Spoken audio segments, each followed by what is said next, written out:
So after playing Enshrouded for over 24 hours for this video, Enshrouded to me is survival meets Skyrim, mixed with Souls-like combat that's nowhere near as punishing but still challenging, Tomb Raider style traps and puzzles, and for what I consider the next evolutionary step in Minecraft Diggy Diggy Hole. This is 24 hours of Enshrouded. So the first half of 2024 has been mad crowded with survival games, has it not? So we just had Power World, we have Enshrouded now, Nightingale's right around the corner, bruh. All right, so let's go through a few of the presets here. So, dude, I really kind of feel like I want to be as dwarven as possible, but I still want to be a waifu. So, you know what I'm saying? Let's just go for her. She looks fine. She looks pretty dwarven already, to be honest. MG, bruh. Now, your time has come. Awake. Rack this up as yet another game that starts off with you opening your eyes.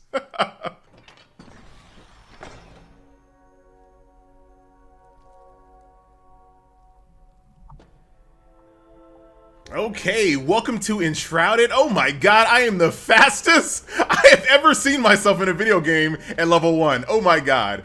But yeah, my stance, my height, something about me just feels very dwarven-like already. So dude, I am feeling right at home. If you guys don't know, the dwarf is my favorite fantasy race of all time. We can kind of tell, FG. You've already mentioned it like 7 times in this video, and it just started. Yeah, you're right. Commune with the flame. So find a place in the ruined world and construct a flame altar to create shelter from the dark. Sounds like some survival stuff is about to go down. Oh, I love that. That looks cool. Welcome to the world of Enshrouded. Oh, hey, buddy. What you doing there? Dude, that's exactly how I look when I read books, like right there. So I'm not sure if my PC is gonna be able to pull this off long term when things start getting like really detailed. But right now I have the graphics set on ultra. We'll go ahead and steal whatever this is. Looks like a bandage. Okay. There's a chest here for a torch and another band-aid. We'll take all of it by pressing F, the right key. Dude, I'm loving it. And I can use my torch as, wow. Dude, this has some, dude, this game feels like the attacks have considerably more weight than they have any business doing for a survival game, but I'll respect it. All right, let's follow Navi to, oh, that's not really a Navi. It looks like I'm being led by some wisp here that lit all of these little lanterns on fire. Some more loot. These looks like some explosive power balls, okay. So I don't know much about this game, but the claim to fame is the terraforming. So check this out. Use a terraforming tool or explosives to forge a path through the rubble. Explosive power balls can be thrown. Explosive barrels can also be detonated at a range. So let's go ahead and switch to number 2 here. Let me give myself a good distance. Ineffective. Hold on. Dude, it's so dark. Oh, but yeah, I am definitely terraforming. Unfortunately, I can't like torch and throw bombs at the same time, so I have to kind of throw the bombs and then look to see what I've done. But this is what I've done. Oh man, I'm gonna make the coolest, deepest dwarven hovel you ever done seen. So that chest had a blue aura to it, and this is gonna get me my very first hatchet, a versatile one-headed axe, frequently used to split the skull of enemies. Yes, we'll take that. Let's get acclimated to these keys here, right? So we got M for map, J for journal, that's right, V for crafting. Okay, so we'll take a look at this a little bit later. Hopefully that tutorial wasn't too important. B for backpack, so we'll go ahead and put this hatchet right there. We'll move our band-aids way down there. N for character, that's me. And then H for skills, should have been K, but once again, no big deal. Survivor, Beastmaster, Ranger, Assassin, Trickster, Wizard, Healer, Battle Mage, Tank, Warrior, Barbarian, Athlete. So why is every book, so far it's only been 2, why is every book that I run across have some poor guy that died reading it? Okay, note to self, don't read books in this world. You will die. Okay, I didn't know if I was gonna be able to do that, but you're able to do that. Okay. Oh, there was a chest hidden inside there as well. Oh man, I can't even imagine all the things that you can find if you just like literally dig off the beaten path. Oh, ladders work just like you'd expect them to do. You walk up to it, you instantly walk up of it. You instantly walk up. Very, very cool. But yeah, dude, I feel like the meme of dwarves that dig too deep, that's gonna be a real thing. All right, I got turned around already lost. I'm 5 seconds into the game, I'm already lost. So I've said this about previous adventure games, MMOs, it's really, really hard to really capture the immersive feeling of going deeper and deeper and deeper inside of a cavern or something like that. But so far, I'm already feeling quite immersed, like just going down in this world here. So what is this? The flame allows you to resist the shroud, but if you linger, you will perish. Escape the shroud to replenish your maximum time in the shroud. So it looks like right now I'm kind of like in the safe part of the world, but if I go down here in this blue, I'm enshrouded. Oh, hey buddy. Oh boy, don't you know I'm a gamer? So really easy there. I mean, it's the first enemy. I'm all doing a victory lap like, bruh. Souls-like combat, bruh. Y'all don't know who y'all messing with. Press tab to lock onto your foes, control to dodge. I got that quite easily. I don't know if that was like an explosive thing or not. And you can see my enshrouded bar right up there. So I got 4 minutes to be down here. So let's switch back to our torch. Not that, it doesn't look like the torch is very effective in the shroud here. Let's see if you have anything good. You have some shroud spores. Strange kind of energy. It appears to be unstable for now. It can perhaps be refined. Okay, also got a raggedy t-shirt. And now I'm out of the shroud. You can see, I guess I want to call it a sanity bar. I'm sure it already told me what this is called. But yeah, as soon as you walk in here, it starts ticking down. You walk out and you're good to go. So obviously, over the course of the game, you're probably going to find things that allow you to stay in the shroud as long as possible. And it's so, dude, I'm not used to this. Just like, I'm just destroying stuff and picking up wood logs. So things that would normally just be the scenery in other games is actual things that you can pick up and use to probably craft in the future. Those are twigs and whatnot. Okay. If you fall, you will rise again at your last return beacon. So I got myself a little save point there, and I'm going to continue heading on down to the waypoint, but I don't want to go directly there. I don't really want to make a beeline in that direction. Speaking of bees, I don't want to make a beeline in that direction, but I am going to mosey on down to that waypoint here in a bit. Okay, so I can harvest some blueberries. I just stole some honey. There's some shrooms there, some red mushrooms. So very normal survival type things. I picked up a corn on the cob there as well. Okay, I'm just trying to get an idea of, you know, when you look at the world and you look at the environment, what's pick-upable, right? What's pick-upable? Uh-oh. Hey, buddy. Oh, what? Oh, my God! 14 minutes in the game, I'm down. Okay. Dude, how did he just one-shot me? Who knew this beacon would come in handy so quickly? All right, hold on. I feel like I have my goodies still. I feel like I have my goodies, but there's something on the map that shows that I died up here. So I'm going to go ahead and start the revenge tour early. Don't nobody kill FG 14 minutes into a game. Well, someone did, but they won't do it again. Hold on, dude. What was that all about? It's only level 1. Woo, boy, not today. Ooh, backstab damage. And it's very effective. I gotta chill on my stamina. Like I was going, see, I'm not really a Souls-like player, so this whole like, you know, stamina bar stuff, like what is that? Stamina? That's something that real life FG has to deal with, not video game FG. What is this? Okay, so this was my actual loot that I dropped. So do you drop a portion of your loot? I'm not really sure because I still had things on my person when I looked, right? So one thing I have to get used to is the speed at which you can just traverse this world. I'm really just not used to just being able to run this fast and jump like this. But it's definitely welcome for sure. I'm not complaining. So can the shroud be above ground as well? Yes, it can. So that's the shroud right there. Okay. Level 2, my achievement, doing something right. I'm glad my achievement trees weren't paying attention to what just happened. And I just got myself a skill point as well. But first I wanna finish off these goats. Ooh, can I have one of these rusty spears? Ah, come on, dude, my immersion is broken. I probably don't need these because they look pretty bad. So the shroud can just absolutely just creep into every little aspect of this world, right? Like right over here, you have like a normal ruins, and then just literally right here, here's the shroud. Water is a great source of vitality. Drink it to enhance your stamina and regenerate it faster. All right, I'll risk some of this water. It's safe, right? All right, let's get back on task here. So this is where the quest marker is leading me to. I made it to my very first quest location.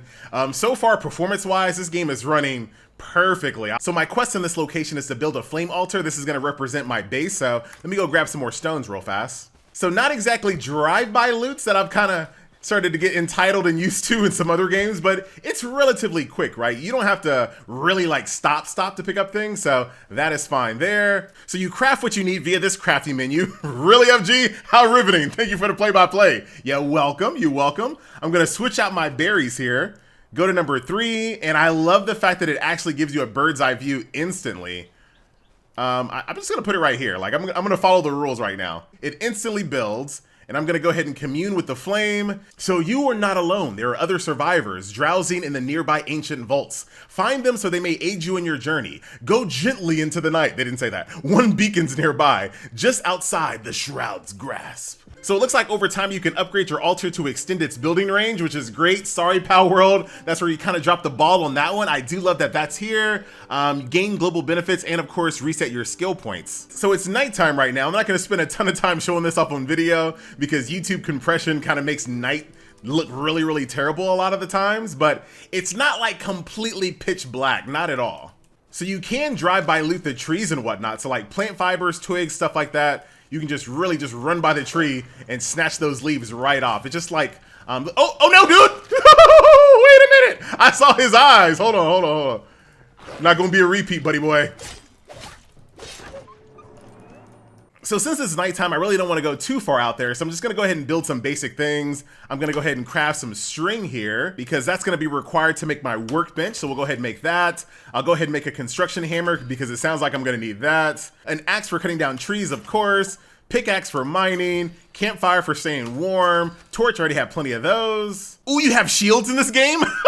Leave it to FG to be excited over something that basically looks like someone snatched a part of someone's fence off.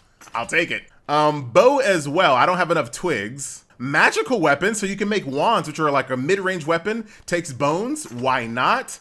A staff, I don't have any resin. And then armor, I need some rags. All right, so let's go ahead and set up our workbench. You can press R to rotate it around. You can also use snapping. Oh, that's pretty cool as well to really kind of make it a little bit easier on yourself. I do like that snap feature, very good. So I can put my little workbench right here in the corner. Very, very end of my base. I like that. Also have my fence equipped, so hopefully that helps me not get one-shotted by wolves. A little quaint campfire right over here. Place food on your action bar and select it by pressing the left mouse button to cook. How about some raw wolf meat? Whoops, dude, I didn't mean to eat it. Oh my God. So I just gave myself food poisoning for 40 seconds. I can live with that. All right, corn on the cob, press left mouse button to cook.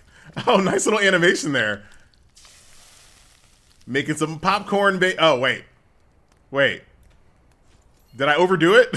I might have yeah, I made it into tar. Okay, let's try it again. Let's actually try to cook this correctly. All right, I think that's okay. Grilled red mushroom. So you can't just like, you have to actually pay attention. So as soon as it pops, you're done. Roasted corn on the cob. There you go. Okay, got it. So now my character's wearing a t-shirt, so hopefully that'll kind of stave off the cold. Yep, it sure did. So as far as what I can make with this workbench, we've already made our construction hammer. We have blocks, roof blocks, survival grappling hook, a glider, some firefly lamps. But we'll come back to base building a little bit later. I want to go ahead and knock out this very first quest, find the sleeping survivor and travel through the shroud. I also equipped my little magic wand. It works exactly like a magic wand does. Oh, yes, yes. Okay, now I'm good. Now I don't have to worry. I'll just range everybody to death. You can't proceed without a grappling hook here. Seek a path through the shroud instead. Dude, am I playing a Metroidvania? So I just found an area that's required for me to use a grappling hook to kind of go the shortcut way.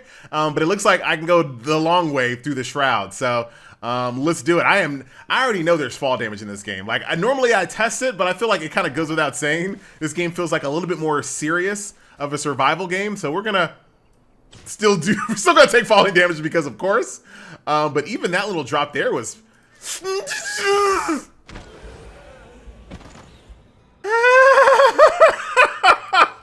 okay, let me sort my inventory. That's what I wanted to find. Look at that. You press T to sort.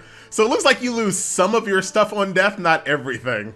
But hey, man, this is what I'm doing for the sake of the YouTube, all right? I gotta let you guys know these things sometimes. So I found the intelligente way to get down here. There's literally a path that leads you all the way down to the shroud, so good there. Another book here, or another little, or I mean a single journal sheet. That's why there's not a dead skeleton nearby. Like, you can actually read a journal sheet without dying. It's the full books that get you. There goes a health potion as well. Stay on the path, lest the shroud kin take you. Salvation lies straight ahead. Already getting some quite unique biomes, just not even 30 minutes into the game, man. Let's go for my little magic wand. I love this. I might be cheesing a lot of the combat here, you know what I'm saying? And I just got myself a ring off this random mob here. Sigil ring of the Elder Guard, plus stamina and plus health. Let's equip the ring. There's 2 ring slots here. And, oh, dude. Okay, I was about to say, the way it zoomed in like that, I thought it was about to show that ring on my character. No, it didn't. Okay.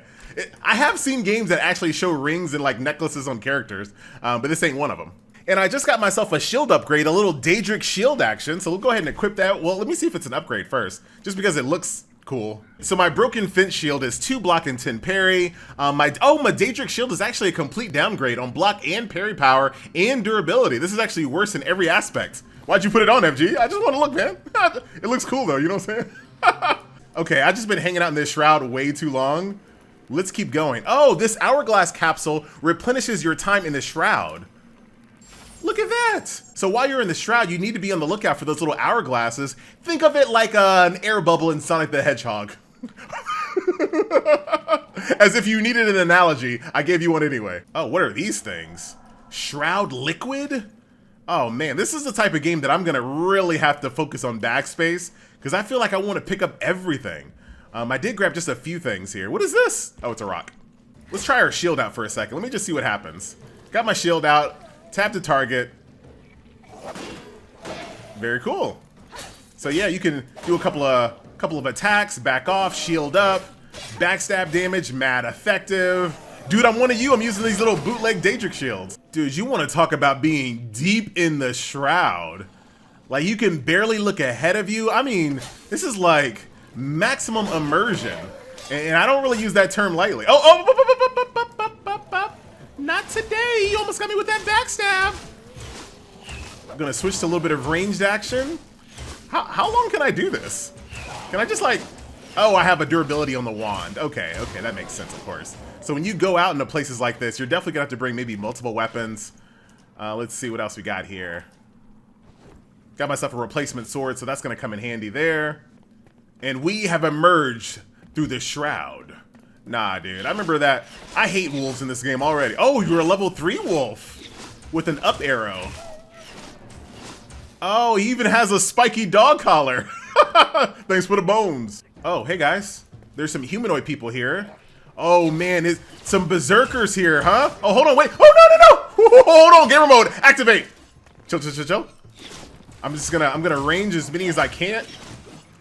I had a little herky jerk there. Okay, let's just chill. Replenish stamina. That's one down, look at this. Woo! Okay, I'm out of stamina completely, but I'm good now. Shield up. Switch to melee. These guys are level 3 too, man. Oh, hold on, tap the target. I love that helmet. Dude, please drop that helmet. Can I have helm?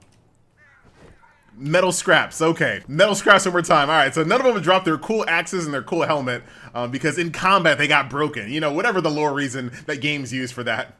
But we're gonna go ahead and pop our health potion for the first time. So there you go, basically full HP. And let's take a look around on this this camp here, Rookmore. I hear combat music. I gotta watch my back.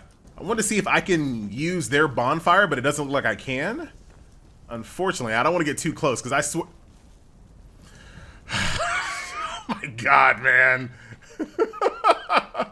Leave it to FG to find everything. Oh.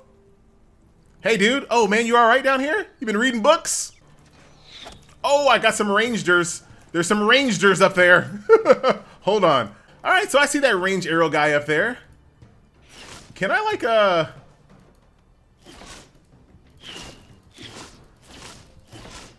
Not quite. I can't hit him with that, unfortunately. Dude, they look so amazing.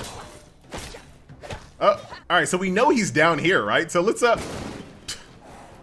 throw a bomb down there.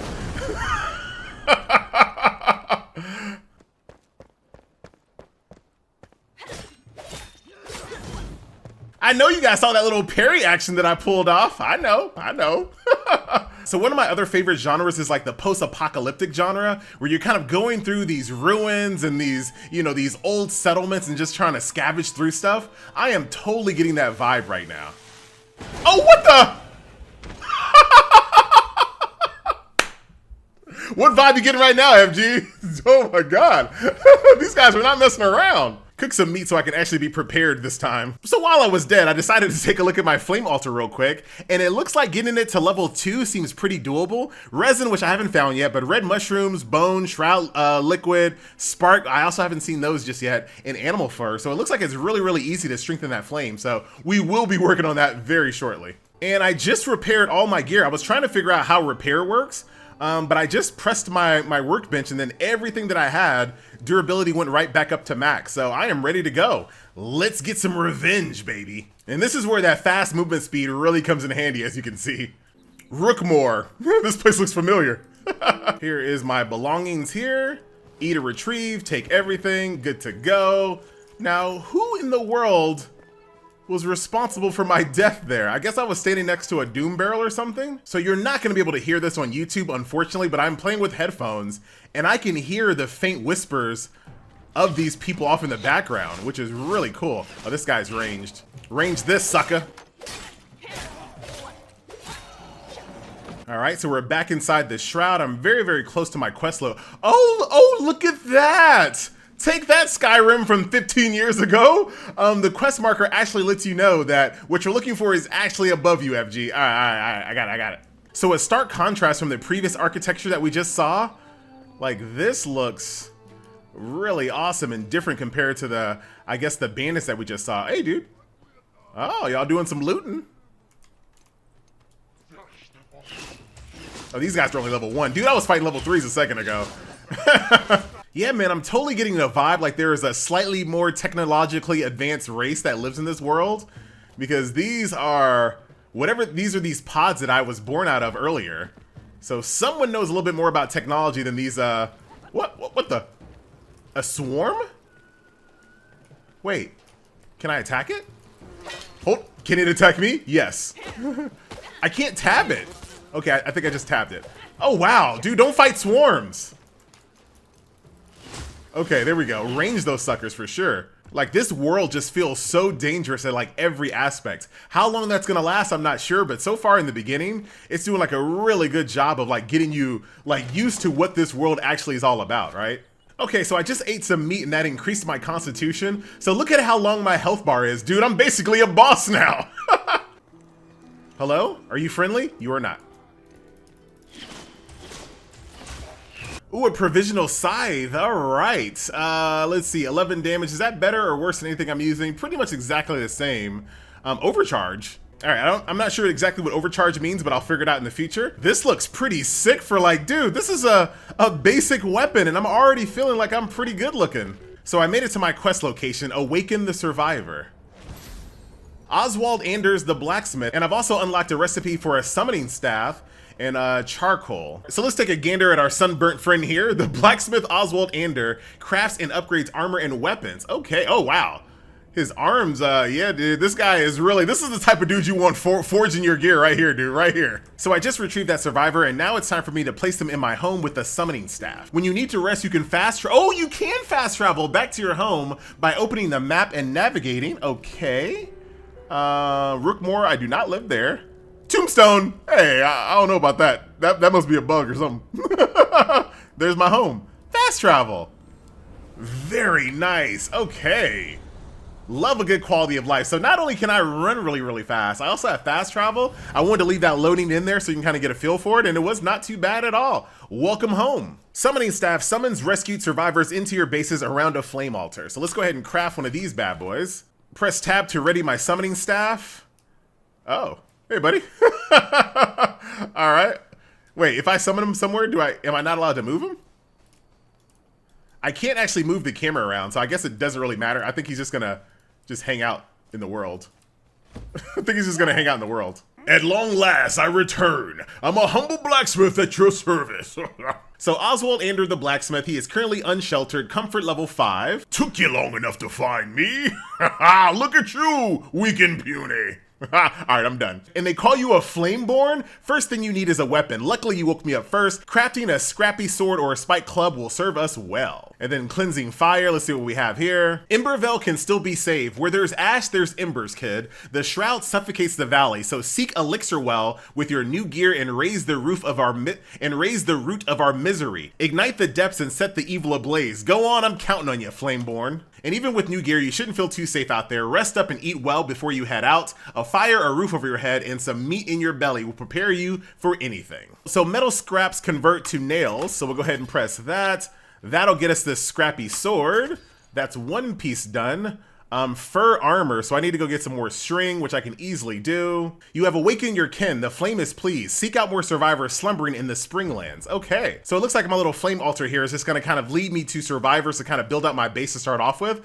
So in the meantime, I'm gonna do some gathering, some crafting, maybe build a few things first, and then I'll head out and do my next quest. Because yeah, look at what Oswald needs right now. I need a proper shop to smith in. Only then can I craft the right equipment for your journey. Don't fret, it's not hard to build one. You'll need a workbench, got that. Some building blocks and a construction hammer, let's get to work. Also, looks like he's gonna help me make a glider as well. Craft a glider at the workbench, it'll make getting around the ground a little easier. Perfect for brave ones like you, but don't forget using that glider drains your stamina. But from what I've seen, you got it in ya. You're welcome. Simplistic head protection. It won't guard against much, but it's better than nothing. Ah, man, do I gotta put these on? FG? All right, I'll chill. So one of the more important aspects of a survival game is how cozy and relaxing are the gathering sound effects. Let's listen. Oh, dude, that's not cozy at all. She's just going at it. Yeah, so it looks like we have some great quality of life when it comes to storage as well. So we have sort storage, deposit stacks, deposit all. Very nice. But unfortunately, you cannot craft directly out of your storage. It has to be on your person, so one step forward, one step backwards, I guess. Okay, I got my pickaxe, and this is unlike most survival games that I've ever seen. I have a little targeter here, so...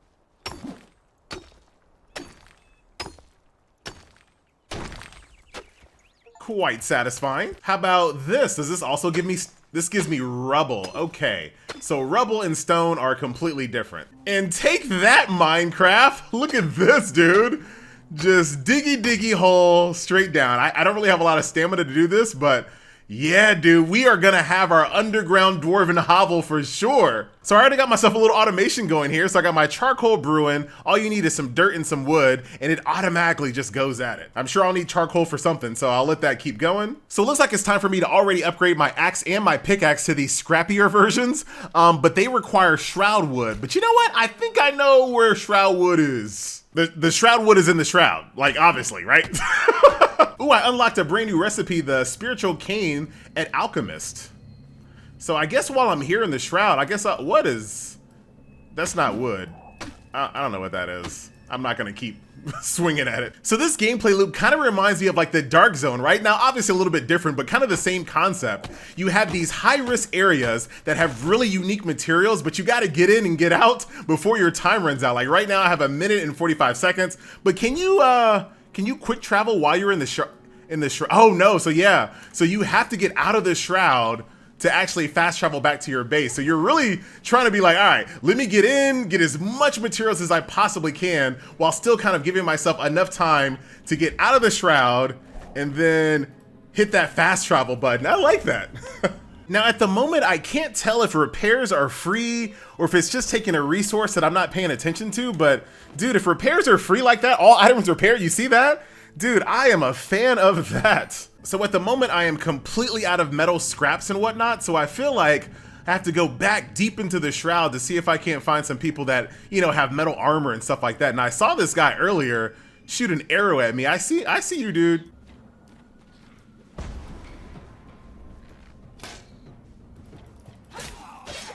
You saw those lightning fast reflexes. Come on, you impressed. My dudes, why do I feel like I'm playing like a totally different game? And then there were some wisps that were like lighting these torches along the way, so I kept following, and now I only have 1 minute to get out of the shroud. Oh, dude, it feels like, I don't know, I feel like I'm playing like a completely different game. The music, the ambience, the what FG, the ambience, dude, you know what I'm talking about. Replenish my Enshrouded meter, and now it's time for me to enter the Elixir Well. And again, am I playing a survival game? Am I playing like a Souls-like? What am I doing? But my objective in this quest is to basically go down to the bottom of this well and, like, you know, basically rid it of its corruption. But the lighting effects, the immersion factor here is like gone to 11, I have got to admit. And just the subtle change of color, right? Just give you this sense of fear and like, what am I about to see? Like, it almost makes like this blue aura that used to be the scary part. This feels more calming now when you see all of this red over here. Like, this now is the calming part, but even the blue shroud isn't calm, right? All of this is going to kill you. Oh. This looks like a source of some, oh, fell thunder brute, huh? I don't think this guy wants to talk. Hey, buddy. He's like, what is going on?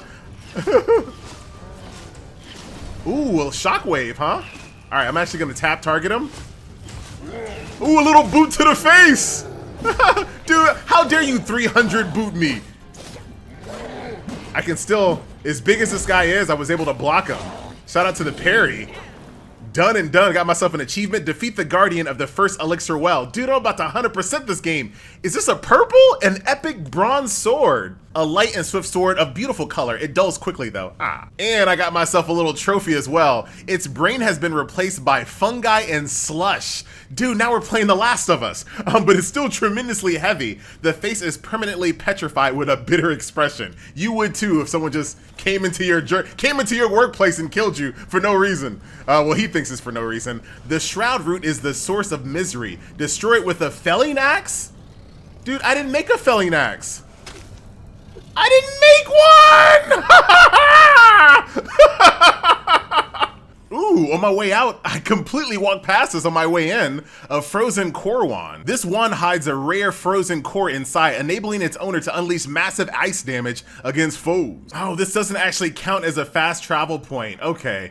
So while it does allow me to get my Enshrouded meter back up, I still have to go and get myself a felling axe. All right, be right back. Look at this bear trap that I never noticed. Again, YouTube is gonna let us down on this aspect, but you absolutely need to play this game with headphones, man. Like, you feel like you're just playing like some single player action adventure RPG, man. Like the footsteps, like the moans in the background, like the creaks. Like, what is this? Oh, a misfortune mace. Hopefully this doesn't anger any of these oh, yeah, look. All the jail cells are now open.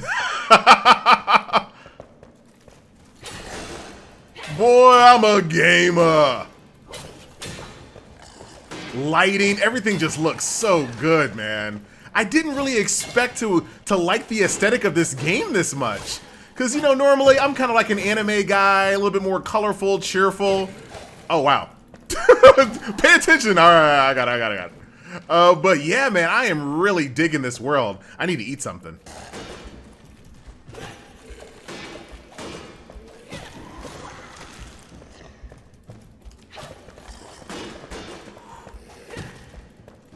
Woo! Okay, we got our metal scraps. We can basically leave at this point, but dude, okay, I thought this was another cave to go deeper. I mean, technically you can go as deep as you want anywhere, right? With terraforming. I really haven't been showing that off too much just because I'm just getting like so immersed in this world. Like, how can you not? And that whole thing that you just saw was underneath this church, man. Crazy. So I was today years old when I learned that I can basically blow up things that look like metal to get metal scraps. Very cool. I don't know, this staircase looks like it leads somewhere. Let me try to get a good distance away. Let's see if I can't like blow this little, oh my god, that almost killed me. One more bomb, one more. I mean, I can probably just use my mining axe, but these bombs are hyper effective. Look at this, dude. Hold on, where's my torch? Hello? Is anyone still alive? Yes.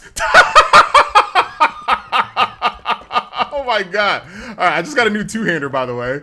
So I'm gonna test out some two-hand combat. Dude, that dude was just as surprised as I was. Hey, dude. I know you saw me. Where'd he go? Come on out, dude.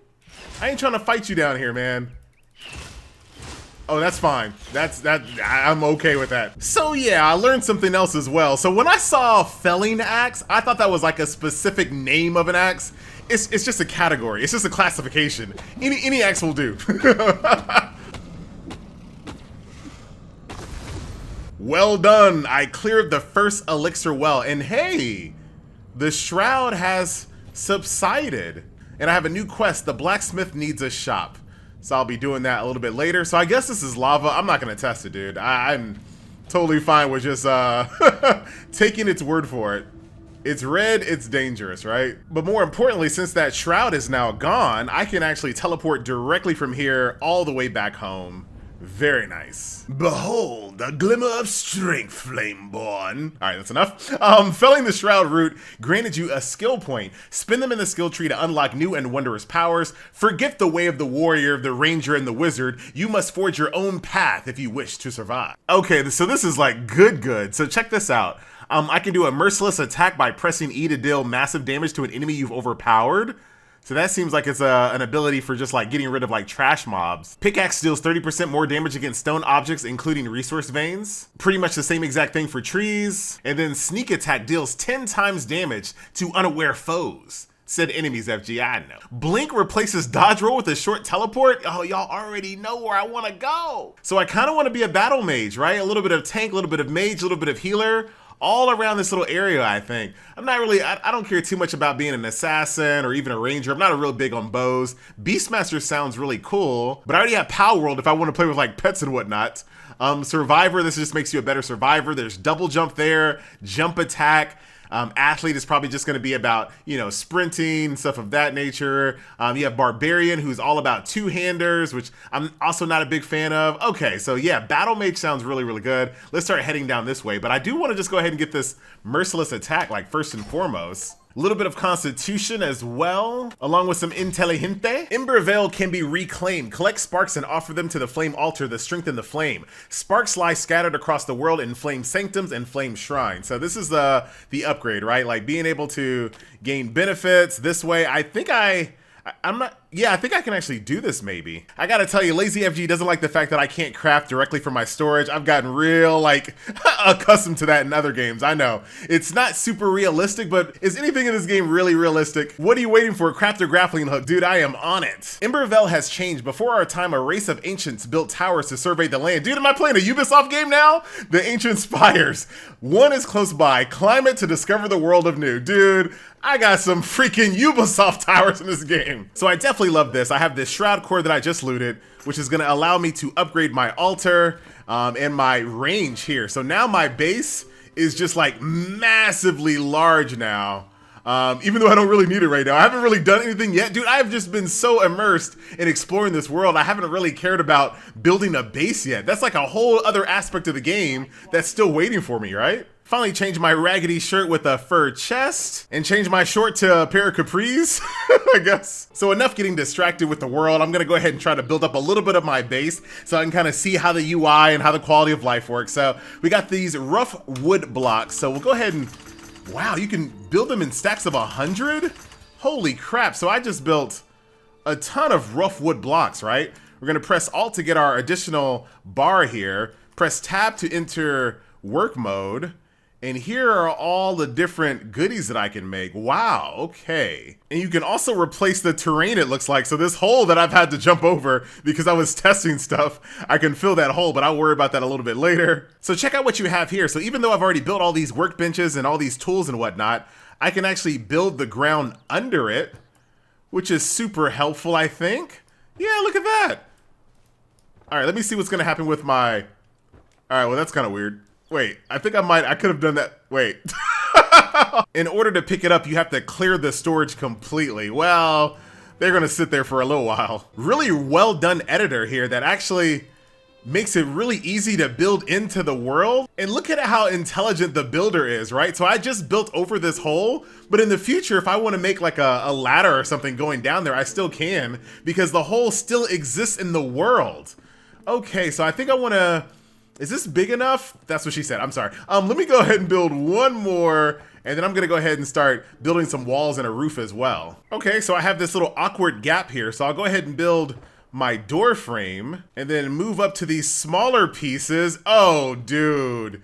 Oh, I'm out of materials. I'm not like a survival game veteran, right? I've played a lot of survival games, you know, like the usual suspects, like Minecraft, V Rising, My Time at Portia, Power World, Age of Conan. I guess that's a lot, but but I haven't played like some of the big dogs like Ark, Rust, stuff like that, right? So I don't really have a lot of experience with a bunch of like building editors, but based off of the games that I just named, wow, this editor is just really intuitive and easy to use. A big reason why I don't really dedicate a lot of time to building things in other survival games, because it feels like there are just way more places that are red that you can't build versus where you can build.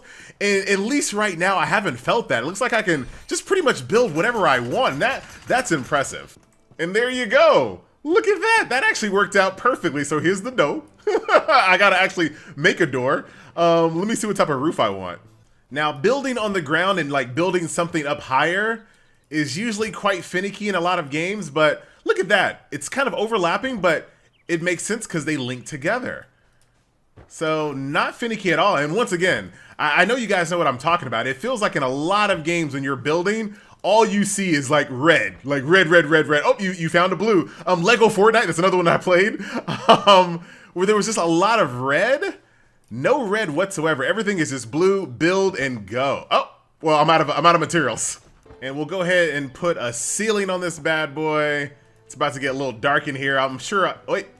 Oh, I kind of messed that up. Oh, I didn't go high enough. I'm not sure if you can see exactly what I did here because it's starting to get dark, but I just put up some temporary like little platforms so I can get to the places where I couldn't reach. So this line that kind of outlines my base has to be the most gangster baseline I've ever seen in any game, right? Look at this. Now, I'm not sure how long these candles last, but I'm just gonna go ahead and put one like right there. There you go. I can see. All right, buddy, welcome to your new extremely dark home.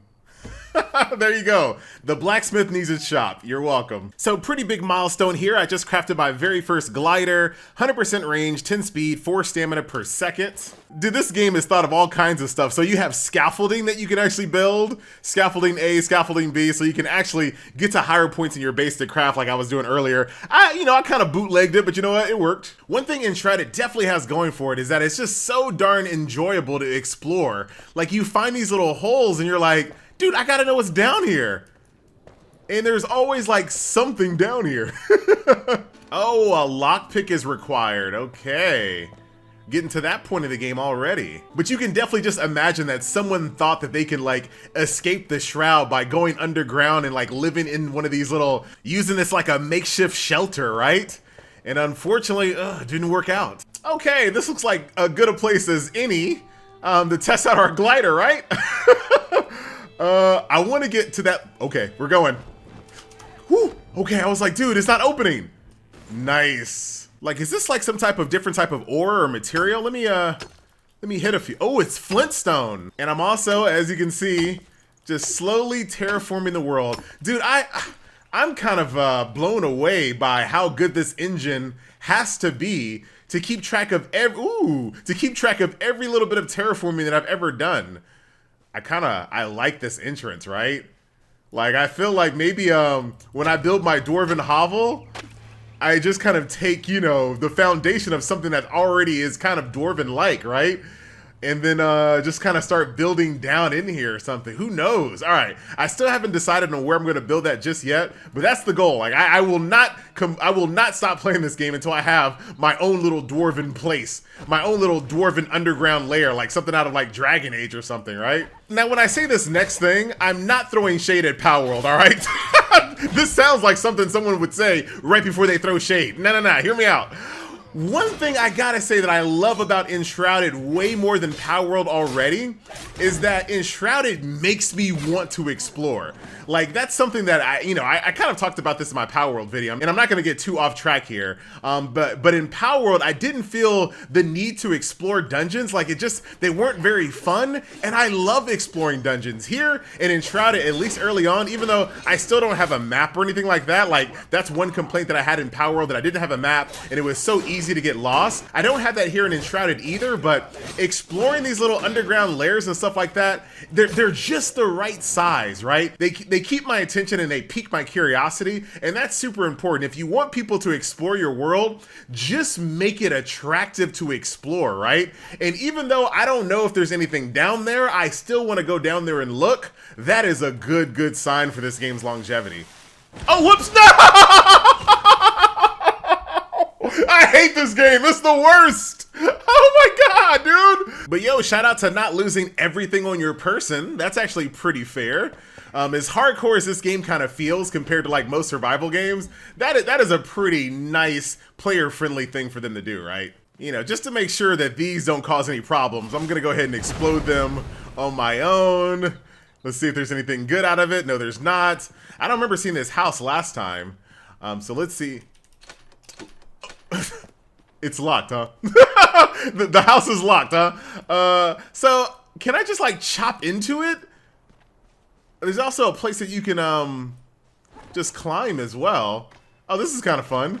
So yeah, forget that lockpick, bruh. An executioner's axe, which is an axe of gruesome origin. It's seen many heads roll and still fulfills its purpose today. Well, not today. Dismantle? I can dismantle book stacks?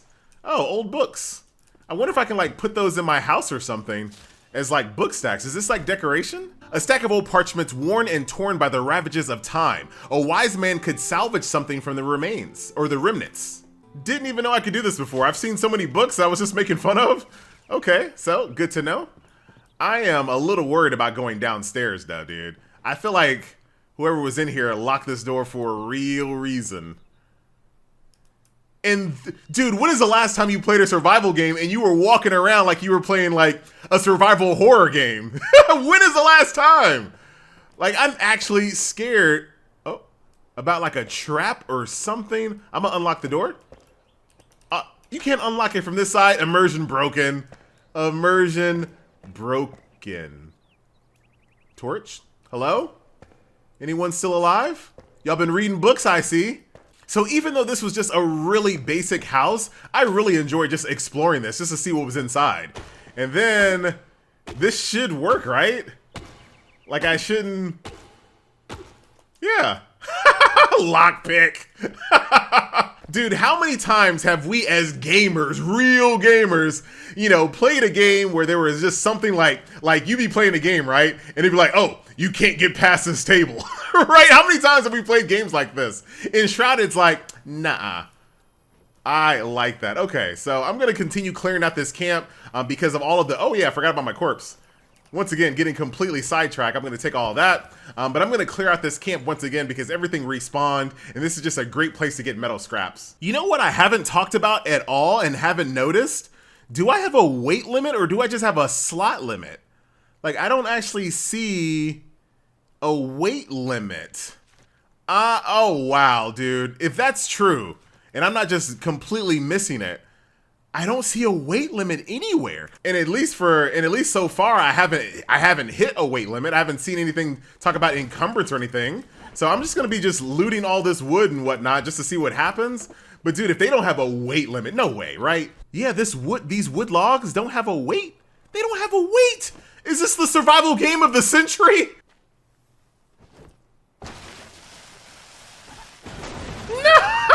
I saw it too. I saw it. I panicked. I jumped.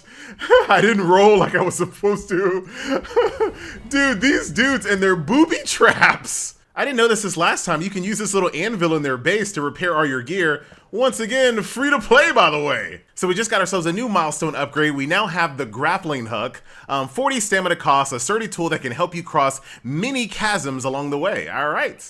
Let's test it out. In true Metroidvania style, we're revisiting this bridge here. All you gotta do is press E, it seems. And there you go. Pretty straightforward, a grappling hook, all right. Nice, very cool, unexpected, so early in the game for sure. So what you guys don't see and what I'm kind of editing out of these videos is that I walk really slow in this world. Like, this is the way I move. I'm just looking at everything because everything is just so interesting and well done and so handcraftedly like put together. It's a handcraftedly put together everything. I don't know what I'm trying to say. You know what I'm saying? Like, I genuinely don't want to just sprint through locations and not see everything. Like, I'm just trying to just take it all in. The draw distance is absolutely killer. Here's that base I just recently raided. Glide on down. Everything should be dead still. Oh, there's a wolf here. Dude, scavenger camp with mine shaft. All right, got all my details. Is there anything more satisfying than slowly like clearing your way through a camp? Like, oh boy, hold on. No more just randomly dying from traps, buddy boy. Hey buddy, you all right? You've been doing that book reading, I see. For me, this is basically like, you know, when you think about Skyrim and everyone's like on skooma, this is the equivalent of skooma for me in this game. You see a skeleton, you always see books every single time. Oh, hold on. So this is the mine shaft that that the game alerted us of. And oh, I thought that was like a trap door or something. You see how slowly I approach everything, dude? This is just not what I'm used to when I play survival game. Well, since I know I don't have to worry about like weight limits, I'm just gonna go ahead and do some mining here, maybe? Is this the flint? Yep, there goes some flintstone right there. That's actually really, really smart, right? Because every single survival game that I play, you do have a weight limit. So when you're out and about and you're exploring, you pretty much, for the most part, ignore like, you know, mining nodes because you know it's gonna fill up your inventory or fill up your weight and you're gonna be encumbered and this is gonna be a hassle. So I really do like the fact that they decided to not put weight on anything like that, because it does make you more, you know, just more open to the idea of doing some mining while you're out exploring at the same time. They're not separate tasks, right? Like in other games, they're separate tasks. Like, all right, I'm gonna go out on a mining trip. I'm gonna go out on a lumbering trip. Like they're separate trips. All right, now I'm gonna go out and fight some enemies and do some exploring. Everything is separate. Here, I'm like, you know what? While I'm out exploring, I'm gonna go ahead and grab some flintstone while I'm out. Why not? Okay, so we found the Flame Sanctum.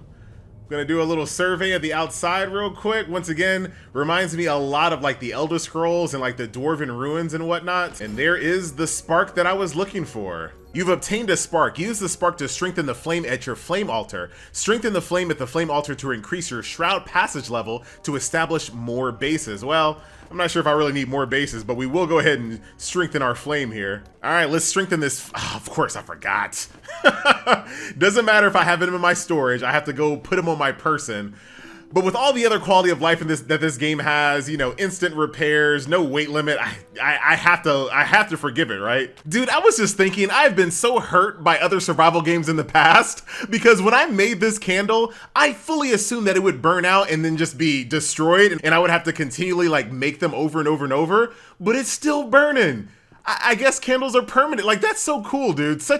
All that tedium of having to constantly have to find materials to repair and replace things that break, completely gone in Enshrouded, and I think it's better for it. You can focus on the actual fun parts of the game, right? So here we go. I got all of my things ready for my sacrificial offering. My altar activation capacity goes from 2 to 4. Shroud passage level goes from 1 to 2. Character attribute bonuses are now 1, and then I can also spend 6 minutes in the shroud now. My flame is strengthened! My glow and warmth reach further into the darkness thanks to you, Drag Flameborn. I am strong enough to protect your home should you choose to expand it. So you can expand your home in different ways. Upgrading the flame altar increases the building range. We saw that. Strengthening the flame increases your protection against the shroud and also allows you to build more bases, which once again, I don't really need at the moment. But I can now officially build a second flame altar in the Outer Wilds anywhere I like. But I think for right now, what I want to do is I want to focus on this Ubisoft quest and go climb a radio tower. But it looks like the flame has something else to say here. So the spark of knowledge has erupted within. Ready yourself to unveil the secrets of our past. Find the 2 ancient obelisks of the Springlands to learn the world's fate. A story of rot and fire. Only those who seek the truth shall find it. So there goes my 2 new quests here, a story of fire and a story of rot. The story of rot, it looks like it's gonna start off by giving me some skill points and one of these little sparks here to increase my flame. But like I said, let's go do this this Ubisoft tower first. But while we're here at home, let's go ahead and take a look at this enhancement system. So these seem like some pretty decent weapons, right? They're epic. I haven't found any epic since I found these. So let's see what we can do. Frozen Core Wand is super useful. What I'm using right now as far as currency are these little rune coins that I've been finding. So that's some magic protection. And then Unleash, 5% as mana. So I fully maxed out this weapon, I assume? It didn't look like it cost that much either. And just because I can, I'll go ahead and keep my little charcoal thing going here. What about this? Charcoal and metal scraps. I still really kind of need metal scraps for things, so I'm not gonna make metal sheets just yet. And let's see what else. I still haven't made a bed yet, but I'll probably do that later. Not really worried about tables, fireplaces, chairs, benches. Ooh, look at all the illumination options I have. Wall torches, standing torch, wood logs, and torn cloth. Oh, they're really reasonable too. Doesn't look like they're, it doesn't look like they're very annoying to make at all. I can actually turn my old candle into a skull candle if I want to.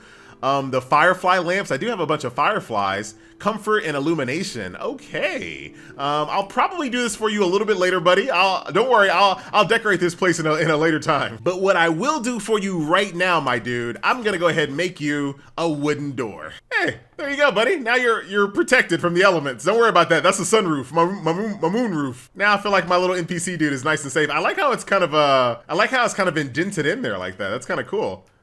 Hey. Welcome home. All right, so I reached the ancient spire. It's about 526 meters away. I'm gonna go ahead and take the aerial route to kind of save a little bit of time here. This is too awesome, and it's so great to have it so early in the game, right? Actually, you know what? Now that I think about it, I probably should build another base, right? Because these function as little fast travel points. And so far, none of these other things that are on my map right now actually function as a fast travel point at all. So, all right, I'm not sure when I'm gonna do that just yet, but I'm definitely gonna go ahead and build a second base just for, you know, just for having that extra flexibility to teleport around. Dude, my new sword is a killer. Oh, I got a ring. Now we have 2 rings equipped.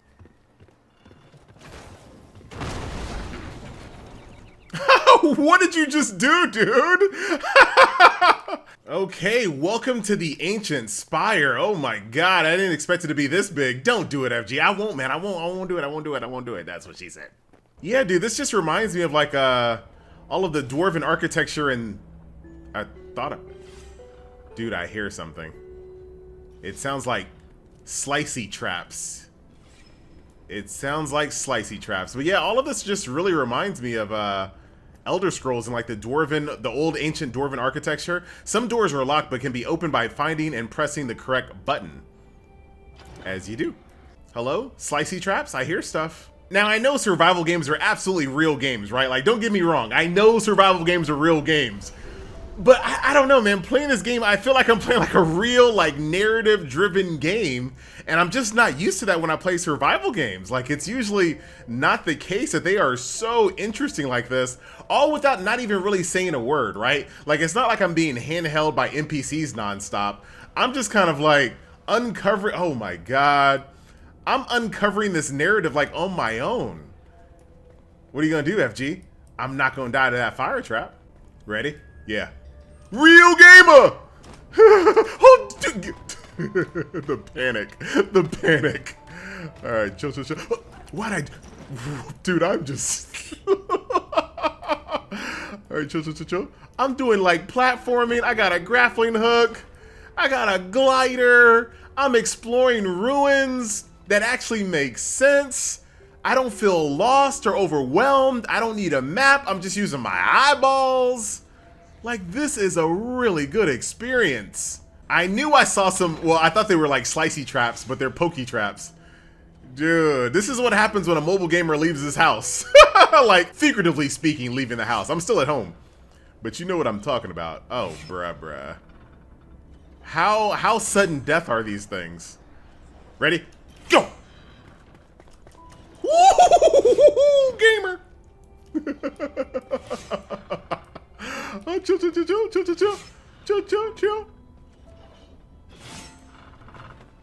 Woo!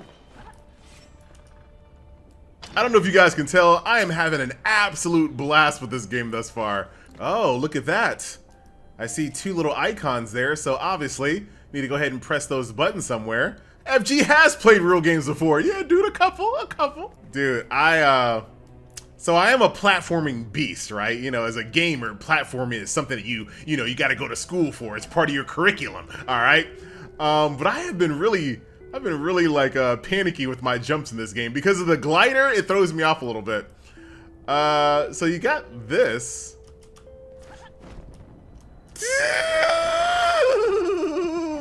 I'm glad it's not instant death. Have some berries. I felt like that was a trap. I felt like that was a red herring. Like the game knew you can use sprint jump to cover more distance. Simply take a run up before jumping. I mean, I knew that. Didn't even need that really. All right, but I felt like it kind of tricked me thinking I should go that way maybe. There's another teleporter, but I'm not ready to take it just yet.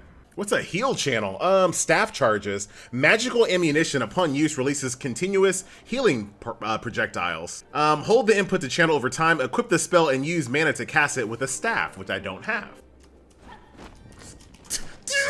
The panic. All right, now we're good. Little Laura Croft. There goes one button. And the ambient music right now is like setting the tone. Like it really is setting the tone. Oh, wait. Is this where I came from or where I'm going? I don't remember. Hold on. No, here's the next button. All right, we're good. Both buttons press. I got my very first bow, epic bow. Ornate wooden bow. A top quality bow inspired by antlers. One might call it art. It's called hentai, and it's art. And okay, so as soon as I was like, maybe I should make a second base just to have a fast travel point, these Ubisoft radio towers are your fast travel points. I guess I should have known that. And here we are at the very top. No boss or anything like that required.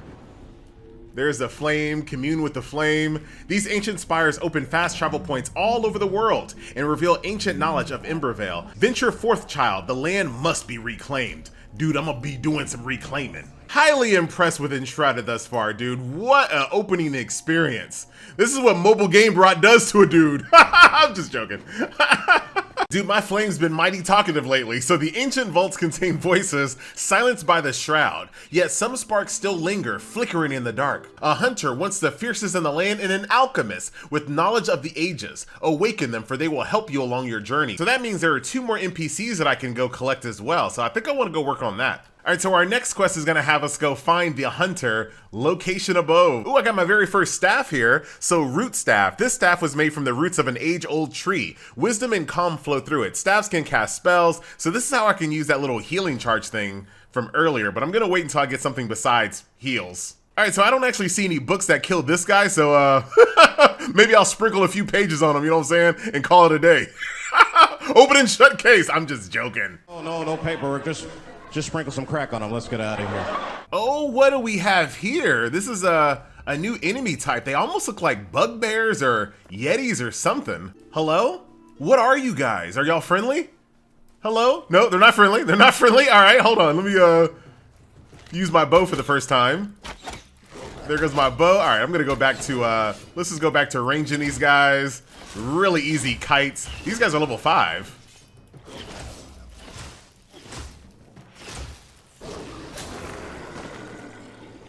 And they drop resin and animal fur, clearly. Oh, dude, I like the way... So this is kind of the idea that I'm going for, right? I want the entrance of my second home to kind of have like this appeal that it's like built into the mountainside like this in a way, but it still goes underground. You mind if I take a look around at your place? Hello. All right, well, this guy right here looks like he's a little bit more range. I don't know why I did that. But it looks like...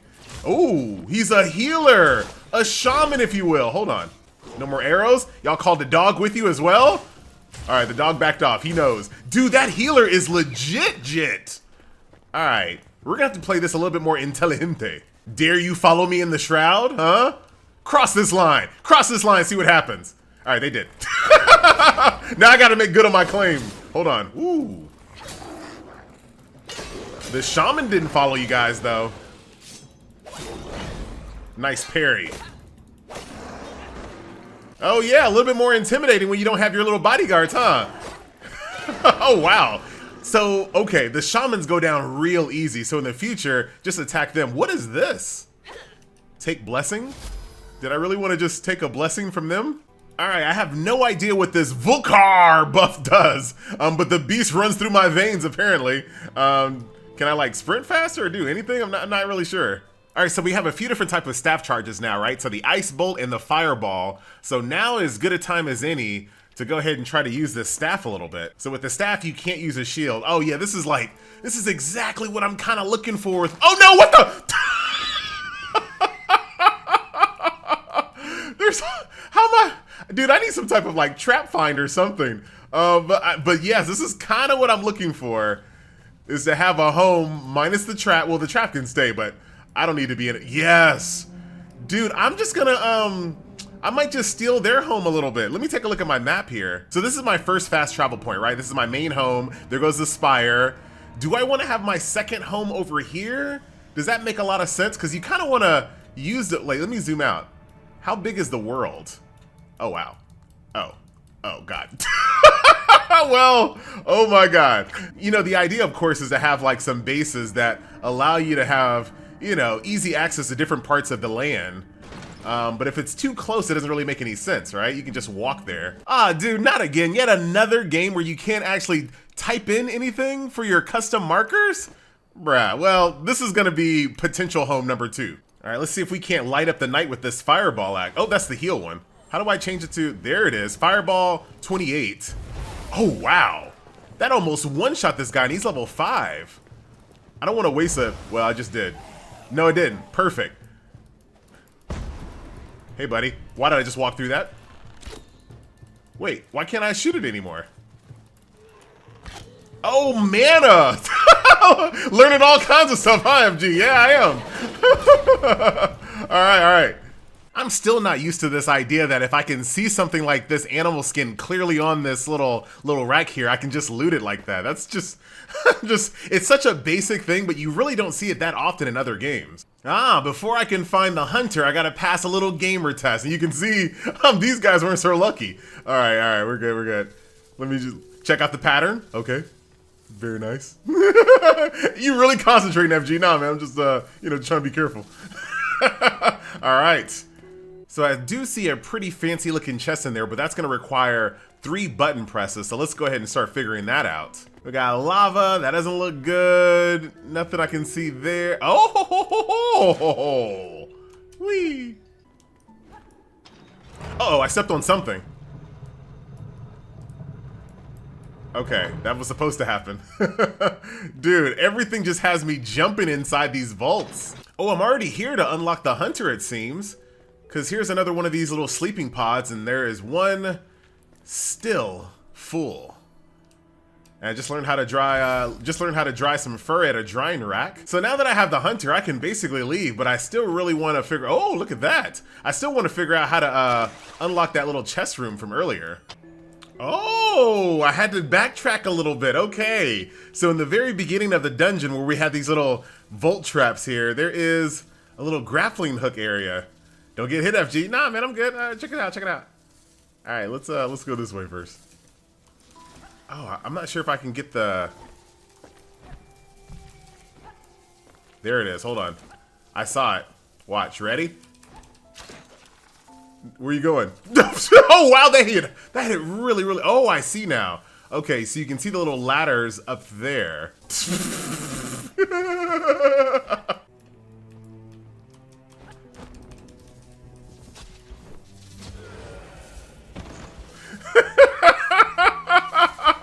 You got this, MG? Nah, man, I got it. Hold on, I'll be right back. Oh, man, I died right next to this other guy I was making fun of earlier. All right, hold on. You know what? I'm gonna rack that last treasure chest up to like some Metroidvania stuff. So let's continue on. The hunter is alive. Perhaps she can reveal a thing or two about survival in the Shrouded Lands. Okay. There you go. Now my ranger hovel is complete. Hopefully you don't need a bigger house than this, but real talk, you were just literally in like a hyperbolic chamber for like who knows how long. You should be all right. I've survived long enough to know when there are others like me. We need to do more than persevere. We must settle down, grow crops, revive land, make babies. What? There's a place I remember. Another ancient vault was built. You should search it. I will. There are many things that we lack. Without a steady supply of salt, it'll be challenging to preserve fur. I might not be from here, but I know the land well. Here, I'll mark a location on your map for gathering salt in your journal. Don't disappoint. All right, let me see what you can make. You can make a small backpack, yes. So I need to do some dried fur and some strang. I can do that, I think. How do I make dried fur though? Okay, I probably need to make a drying rack first. There are higher level torches as well, so a resin torch and a wax torch, which is level 3. A brand new fit, a scout outfit, once again, dried fur, bones, string, resin, okay. Carpet. I do want to make one of these fur rugs. And a wall decoration. So this is where that fell Thunderbrute head comes into play. I can mount this to increase the comfort of my my humble abodes. All right, so I got my drying rack made here. So let's go ahead and start making some of this dried fur. I need the salt first though. So, all right, so in the meantime, I'll go ahead and let these dried purple berries just kind of marinate in here. Here you go, there you go. And I'm gonna go get some salt. So I feel like we can knock out quite a few different things here on this route, right? So I can go do the Story of Fire, get this Ancient Vault Alchemist, and get my salt mine all in one trip. And here we go. Careful, time it, chill, relax. The slowest like fall to my death of all time, but hey, pulled it off. Oh, what the? I landed in the mud. I have never seen that in the history of video gamedom. So I decided to start with the salt mine first, just because I really want to get my backpack expanded, especially in a game like this, where there's no such thing as weight requirements and encumbrance and whatnot. Having extra backpack slots mean like everything. I mean, 1 minute is plenty enough time to get out of here with all my salt, right? All right, I better leave, I better leave, I better leave. Leave now. Oh my God, even the game is yelling at me. All right, dude, I'm gonna figure out a way to get out of here real quick. Hold on. Actually, I don't know how to get out of here. Wait.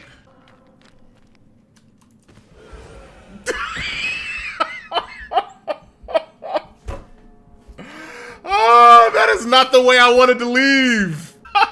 And of course, the thing that did drop had to be all the salt that I gathered, bruh. You know, since I'm going back in, I might as well go get a little bit more salt while I'm here, you know what I'm saying? Just fill up on a little bit more salt, and then I'll head on back and start making some dried fur, some new bags, all kinds of stuff with my brand new hunter. All right, so we got plenty of animal fur. Let's go ahead and switch this up and throw in a little bit of, I think this is probably the only thing you're gonna use salt for, right? So I'm just gonna put all of my salt in there. Now we'll make this brand new wax torch to see if this is gonna be a little bit more effective than the standard one, I hope. It is most definitely bigger, at least. Small backpack is now in my possession. That's an additional 8 slots. How many 8 slot additionals can I do? Okay, so you can only have 1 backpack on your person. That makes sense. So right now I'm gonna let my dry fur dry, and I'm gonna go and head on down to this hidden tomb, because I also need a bunch of bones as well. So I figure bones, tombs, make sense. Okay, so here's the hidden tomb. I'm not sure how hidden it really. Oh, hold on. Ain't about to get me with another swarm. I'm not sure how hidden this place actually is. You know what I'm saying? I mean, it looks pretty much out in the open. But I got my brand new little torch here. Does it feel brighter at all? Oh, wow. Dude. My first spider. Oh, they drop string, which is kind of interesting. Okay, so there are spiders in this tomb. But unfortunately, okay, thankfully there's some wall torches. Thank you, thank you, thank you, thank you. And yes, there is poison, but the poison that I just received wore out pretty fast. But I love the fact that all of these spiders drop string though. Bone blocks, oh nice. That is some very interesting loot to have, right? Like my loot is the ability to start making buildings out of bones, but I'll take it. I think my alchemist is gonna have like a bone hut. So I kept on switching back and forth between my torch and my sword, but I just remembered I can just use my torch as an attack as well, and it's probably really good on, they're resisting. In my head it made sense that spiders wouldn't like fire, but it still kills them all the same. Dude, I am losing a ton of my HP-ness, hold on. This poison is just really wearing me down in here. Like they seem to always get at least 1 hit on me. Oh, look at the little baby spiders in there that scatter. Nice little attention to detail there, I like it. And actually, now that I'm thinking about it, because I didn't know bone blocks existed, what if I do this? Do I like get anything? No, okay. But I'm already done with that quest, so I guess the quest itself was just for me to go in here and learn how to make bone blocks. But I also now know where to get a bunch of string here. Once again, it'd be kind of cool if I could just like make a little note here, like, hey, FG, if you want some string in the future, go here. But I guess I just gotta remember, bruh. So going from the fur hood to the scout hood is a complete upgrade all the way around, physical, magical resistance, and I'm gonna get an additional 11% range critical strike chance, yes. Same exact thing on the trousers, a complete upgrade all the way around. Is it gonna cover my shins? Yes, it does. Bone blocks take bones though, so that's gonna be a little rough if you wanna make an entire building out of this, but it's gonna look really awesome at the end, I bet. Scout gloves also a complete upgrade with the additional 2% range damage as well. Also, I learned how to make some more melee focused armor here as well. So melee critical strike chance, health. I probably do need to go with this set instead. Melee damage, health, as well as health regeneration. But I feel like I use my wand a lot, so I might just stick with range. Well, hold on. Yeah, as far as I can tell, this totally counts, right? So my armor said that it increases like my range stats, and this says mid-range weapon on my wand. So I think I'm good to go. Oh, wait a minute. Hold on. Ranged weapon, mid-range weapon. Ah, no, dude. Am I making the wrong armor? So for the time being, I'm gonna go ahead and complete my scout set since they take completely different materials, right? This takes animal fur, dried fur, and the other thing takes, you know, those metal scraps and metal sheets. So there's no real reason why I shouldn't just go ahead and craft both of them, I guess. So there goes my scout chest. Now with an additional 12 plus stamina, we'll take it. And last but not least, a pair of scout boots with an additional +1 stamina regeneration. And as far as I can tell, it seems really inexpensive to completely enhance your weapons that you're using. So I'm gonna go ahead and max out my root staff as well. All right, so let's go find the alchemist. And I do really love this quest design. It kind of reminds me of Skyrim, where you just kind of tackle the world as you see fit, right? Oh wait, hold on. I'm over here doing a monologue about what I like about the game. Nah, I should be good. But yeah, reminds me of Skyrim, right? Like you just kind of explore the world and complete the quest as you see fit. Oh boy, nah, we're good. Yeah, all right. Oh boy, nice. Oh, this house had like a little garden going on, bruh. I will take all of these, and I guess this is giving me a little preview of what I can expect a little bit later when it comes to doing my own gardening. Hopefully I don't get robbed like this one day. Dude, some flowers there, some tomatoes, some plant fibers. What is this? And some more plant fibers. Very, very nice.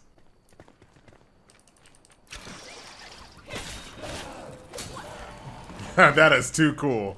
All right, so here's where we're gonna find the alchemists. And I love the attention to detail. Like, look at this little battering ram. That battering ram basically tells the story without having to have like an NPC handhold you through the whole thing, right? And that's kind of the reason why I really do kind of enjoy survival games lately. You just kind of go through the game, kind of creating your own narrative, piecing together your own story. Oh, look at that. Here's a story I'm about to piece together right there, a little bear trap. All right, so I ran through this vault and I didn't really see any like special treasure chests or button presses. And trust me, I was thorough, I promise. So let's go ahead and rescue our alchemists. Oh, nice, nice, nice. Okay. That definitely caught me slipping, dude. They had that one enemy standing in the open, give me a false sense of security. All right, anyone else gonna sneak out behind me? No? We looking good? Oh, dude, is this an anvil? Oh man, this poor guy. Hey man, let me just use this anvil real quick, you know what I'm saying? Hopefully you don't mind. He would have definitely wanted my gear to be in tip-top shape, you know what I'm saying? This poor guy didn't want to die for nothing. And here we are, the alchemist is here. All right, so let's go ahead and fast travel back to our main base, or do I wanna? All right, fast travel back to our main base, and let's see what this alchemist is all about. I'm gonna go ahead and put you in the main home because real talk, I kind of regret putting my hunter in her own little private home. That just makes it so that I have to run back and forth a lot more. Look at that, you see her right over there? Nah, no one else is getting their own private estate here no more. Another set of hands would be useful if we ever plan to expand the base. I, for one, could use more storage for my potions. I happen to know the location of another ancient vault. Why not look around? I will. We are specks of dust in a whirlwind of stars, my friend. I say that in real life sometimes. Do you dare to reach out wishing to grasp a piece of eternity? Perhaps obtaining an eternal spell will suit you. I know one buried in an underground tomb alongside its dreadful master. You could do, okay, that sounds like a little boss encounter. All right, so let me see what type of things I can craft with you. Of course, some health potions. You kind of expect that. Red mushrooms, water, and purple berries that I just threw over my little dryer over there in my hunter's house. So I'm gonna take those out as soon as I can. Some Shroud survival flask, so this will extend your time in the Shroud. Wood acid, I know how to make that now as well. Shroud liquid, that is easy to come by. Charcoal as well. Fireball, so this is how I can continue making fireballs for my staff if I choose to. This takes tar, bone meal, and resin. Don't know how to make bone meal, but I'll figure that out. Okay, grinding stone, so that's probably what I'm gonna use to make a bone meal, I'm sure. Bug dust, you got critter parts. I literally just found a critter's nest not too long ago, so if I need more bug parts, I guess I can go to the critter's nest. Glow dust requires fireflies. Okay, so this is something super important as well. These shroud cores can be created by taking a bunch of spores and liquid and combining them together. Very, very cool. Spiritual cane, that's a magical weapon. Ice bolts. And here is some mage armor. So this is probably what I want to go for, magic damage. I might want to kind of, maybe, you know, it's not like I need to make a complete set, right? Like I can do a mixture between like, you know, the melee set, the mage set, and the scout set, and kind of create a look all my own. All right, here is your grinding stone. So what can we put in here? Bones. Oh, dude. I'm gonna be really low on bones, but there you go. That's gonna be making our bone meal. Sorry, my girl, you can't have your own house anymore. All right, so now I have everyone reset up back into one big house. So this is how we're gonna do it from here on out. And look at what else our alchemist can make. Actual books. Dude, how dare you bring that contraband into my home? So while we're in the rescuing mood, I'll go ahead and rescue the survivor here that's gonna aid me in food production and cultivation. Okay. Oh, dude, this just might be it. Oh, what the? Dude, I'm over here looking at real estate. Oh my god, dude. Yes, this just might be it. It kind of looks like a dwarven helmet, does it not? Okay, all right. So we're finally gonna go ahead and make our second base. Let's go ahead and do this. Either way, it's gonna be good to give myself a little, you know, additional fast travel point, right? So this will just be the entrance, and then eventually I want to build like a big bunch of like stone stairs that go deeper into the abyss. But let's, oh, I even got a permanent campfire. Hold on, I just want to, can I use it? All right, you can't use that. All right, that's fine. Here we go. Second base. Oh, and I love the fact that that flame altar works so well right in there. Oh, that is perfect. So now you can kind of see the outline here, right? So this is my base outline, but it also goes underground, right? So I'm gonna go and see how far, oh, this is my actual line here. So I think we can make it bigger. I'm sorry, that's what she said. I think we can make it bigger, and I can go ahead and dismantle all of this stuff that's already here. So that way I assume it'll never respawn again. Very smart. I mean, maybe I should have kept that. That looked kind of cool. Oh, I'm gonna keep the torches. That seems cool. And look at that. And instead of dismantling this fur, you can just pick it up. I'll take that as well. And then I guess I'll dismantle that. And can I dismantle this chest?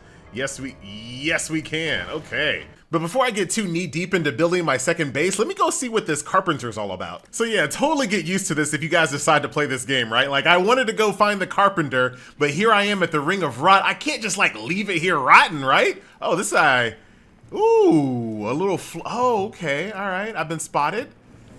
Hit you with that fireball. You know what? I don't think I want to be a mage. I don't want to be a mage, I don't think. hold on, wait a minute. Now's not the time to talk about my profession choices, but I'm not sure if I like the fact, woo! Like watch this, when you do your fireball, it takes a while for you to be able to move again. Like you get locked in that animation.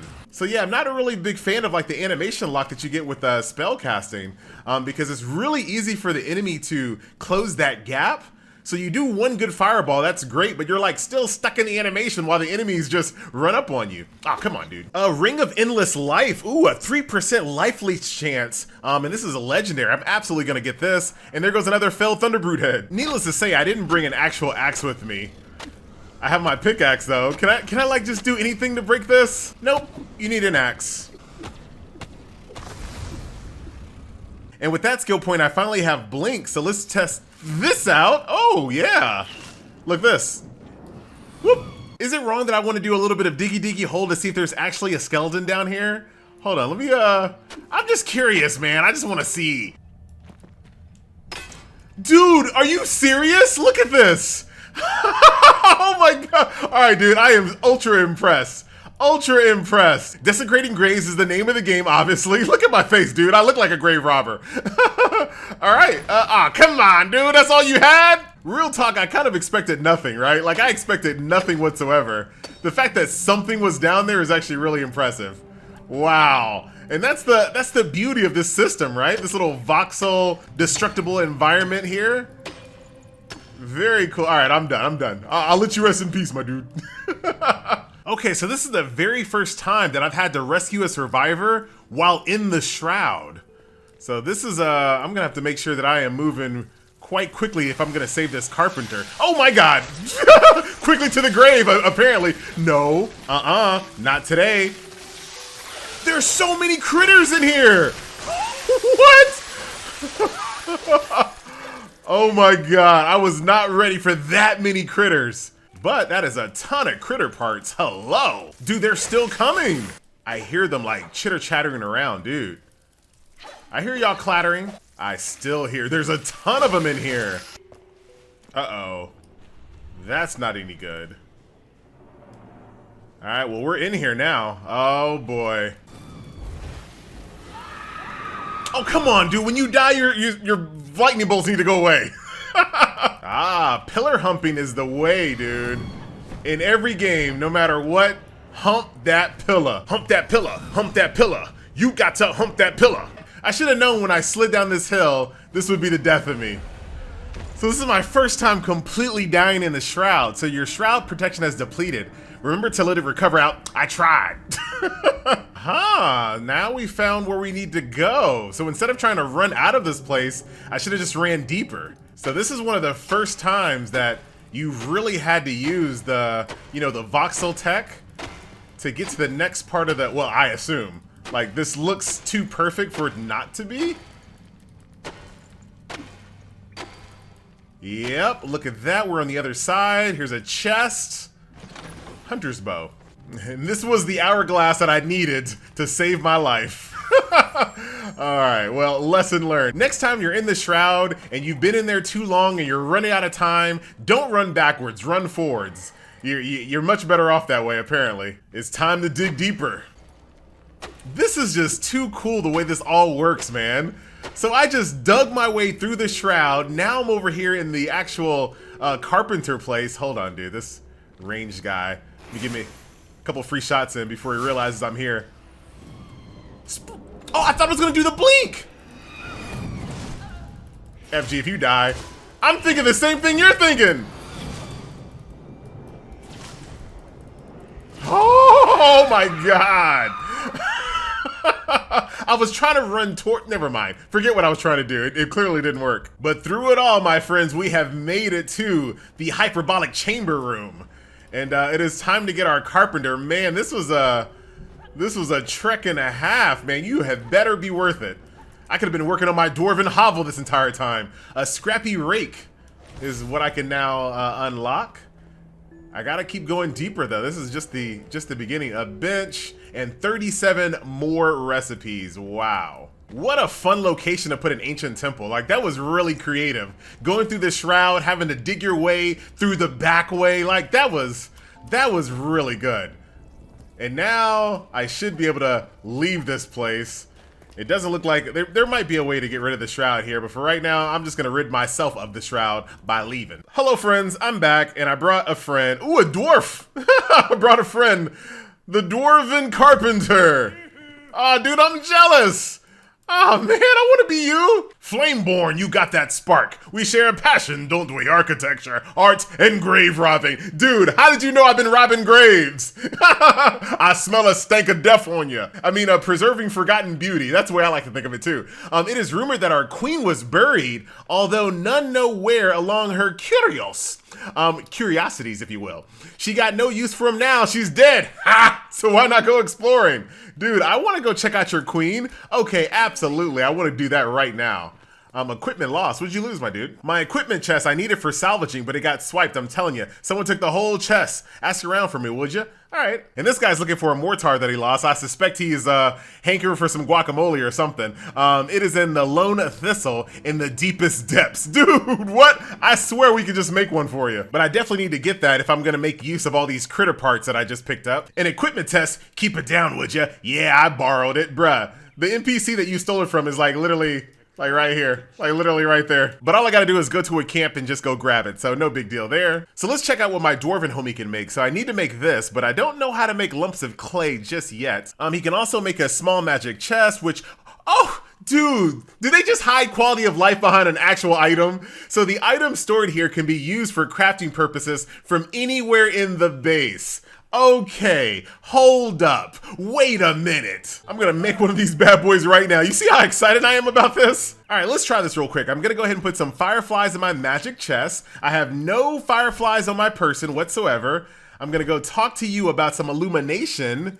And there it is! Oh, finally! Okay. Oh, you know I didn't hesitate to replace every single one of my chests with one of those magic chests. 100%. Dude, is it any surprise that the best NPC in the game thus far was a dwarf? I ain't surprised. I need to give my boy his own house now, dude. I just might actually. So you already know the next quest I'm doing is the one for the carpenter, right? So the carpenter wants me to reach that hidden tomb of the former queen to unearth her treasures. On my way. So on my way to the queen's catacombs, look at what I found, dude. This mine shaft that's just like completely overran with flintstone. I wonder if I kind of break, wow, that kind of looks like a skeleton. Doesn't that look like a spinal cord a little bit? But I wonder if I kind of break through all this flintstone, if I can find something else a little deeper in here. All right, as far as I can tell, that's as far as it goes. Dude, that was great. Dude, someone sounds so angry in there. Who started the boss music? Why is there boss music playing? Oh, you know why, FG. Yeah, I know, but... Oh my god, dude. Like, this is like hardcore boss music playing. Alright, let's play this smart. Let's clear the cave out little by little. Watch out, this guy's ranged. You watch out, FG. I'm watching. All kinds of goodies on this table here. What is this, a meth lab? And books too? Oh my god. Y'all in here cooking meth and reading books. I guess the boss is on the top floor somewhere. Hey. Hey. Who's up here? Oh, I see you. What are you gonna do, FG? Man, I'm about to do some pro gamerness. Hold on. I've been spotted? I've been spotted? Let us know when the pro gamer stuff starts.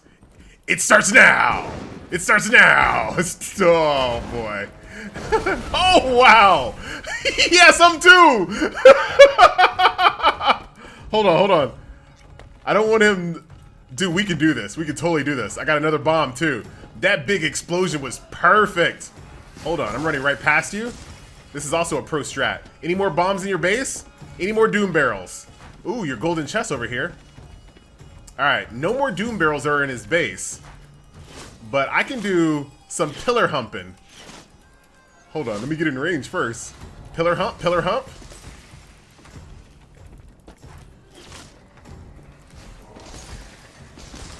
Okay, that stays on the ground just for a little while. Getting a little closer. I hit him once. Nice. I'm out of bombs. I forgot to bring any charges for my staff. Little pillar hump, baby. I'm repairing my gear, apparently. Anything good in here? Ouch! Oh my god! Okay, that really hurts. So I'm gonna go ahead and switch up my quote-unquote build and go more ranger-ish, because I don't know if I really like how wizard staves work. Yeah, that's about to happen to that boss here in a second. All right, now cue my boss music, baby. Let it be known, nobody kills FG twice. Bruh, let me go ahead and get prepared here. I'm gonna eat some of my grilled wolf meat. That's gonna increase my constitution. Dude, look at my life bar. Boss life bar, my life bar, boss life bar, bruh. And I got 13 explosive power balls, 5 health potions, some mysterious flask action, which is gonna boost my attack power. Bruh, it's time. Yeah, he got all his HP back, but you know what? You're gonna need it. Guess who's... Ooh, you're right next to the bomb?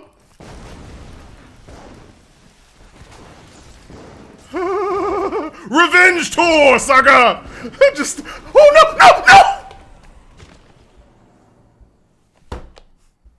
I felt so good about that run! All right. Okay. What'd you do wrong, FG? A couple things. I got a little too comfortable throwing bombs. I thought he was done, dude. Oh, man. I was taking my victory lap. All right, fine. Let it be known, no one kills FG twice. Well, I guess technically she killed me twice, but no one kills me twice and gets away with it is what I actually meant. Give me my boss-like health bar that definitely came in handy last time. All right, so I think what went wrong is that I got a little overzealous with my bomb throwing. So this time, let's make sure that we stay evasive even though we're throwing bombs, right? Like that. Ooh. There we go.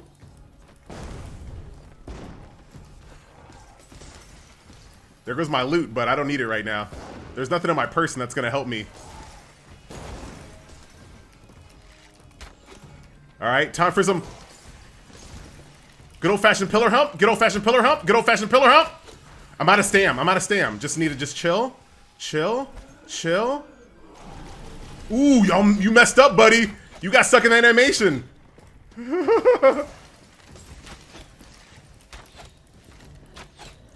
Yes. You're done. Ooh, in improved grappling hook. Okay, now I don't feel like such a noob because remember I left that one ancient temple because I couldn't figure out the puzzle, but I was like, dude, it was probably some Metroidvania stuff. Guess what it was? You'll never guess. Some Metroidvania stuff. So now I have an improved grappling hook, so I know I can go find that secret chest in that last temple. Very nice, baby. Let it be known! Nobody kills FG 3 times, baby. Give me all this. And with that skill point, I'm gonna go ahead and learn multi-shot adds a 20% chance to spawn a flurry of arrows that spread slightly. And this is what I meant that this game reminds me of Skyrim. Here I go, just trying to find the Queen's Catacombs, but then suddenly, just like a cave out of nowhere. And this torch, man, I've never played a game where you've had to use a torch this much. Like, you literally have to use this torch. Oh, look at this. This is a shortcut into that camp that I was just fighting in. Remember the meth lab with the book contraband? It's literally the place I just fought that boss. How wild to have like a little secret passageway like that. Interesting. Now, if I were some type of dwarven catacomb, I'd probably look a little bit like this. Yes. Dude, I kind of want to live here.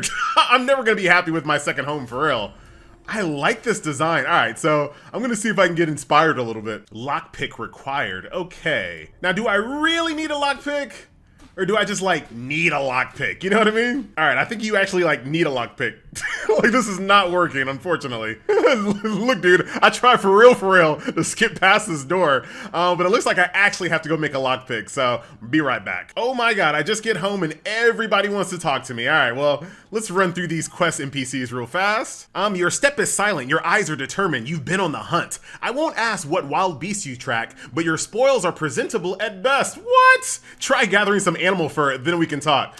You do realize I have like a zillion amounts of animal fur, right?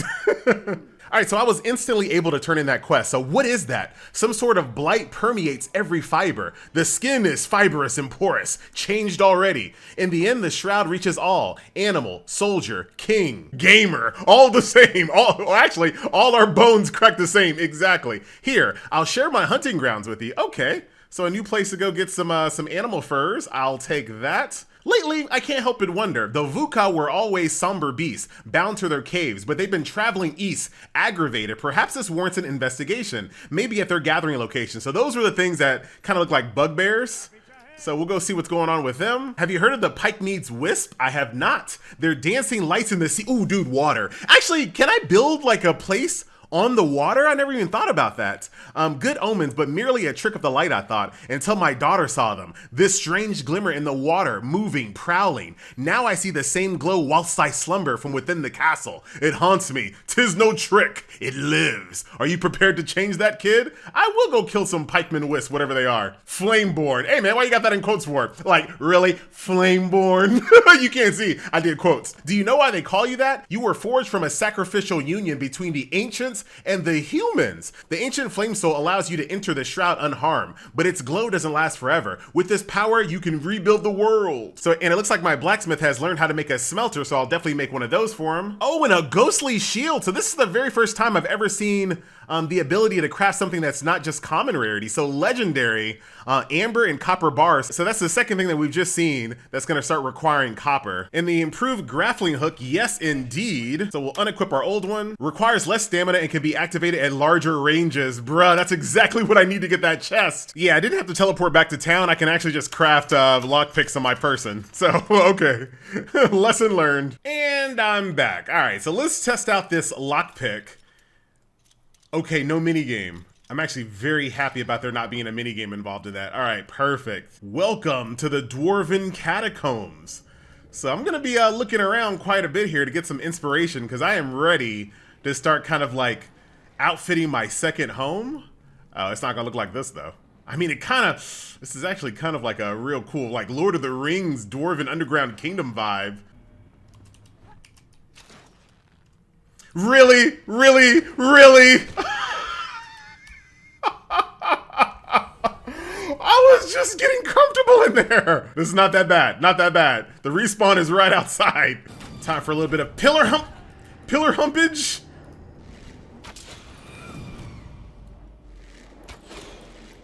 Oh, dude, they're easy now.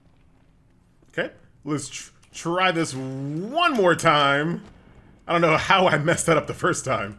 All right, so now we're back in the Shroud, and this is the second time a quest location actually sent me into the Shroud, right? So we can definitely see that as the game progresses on, more and more of these locations are going to be in.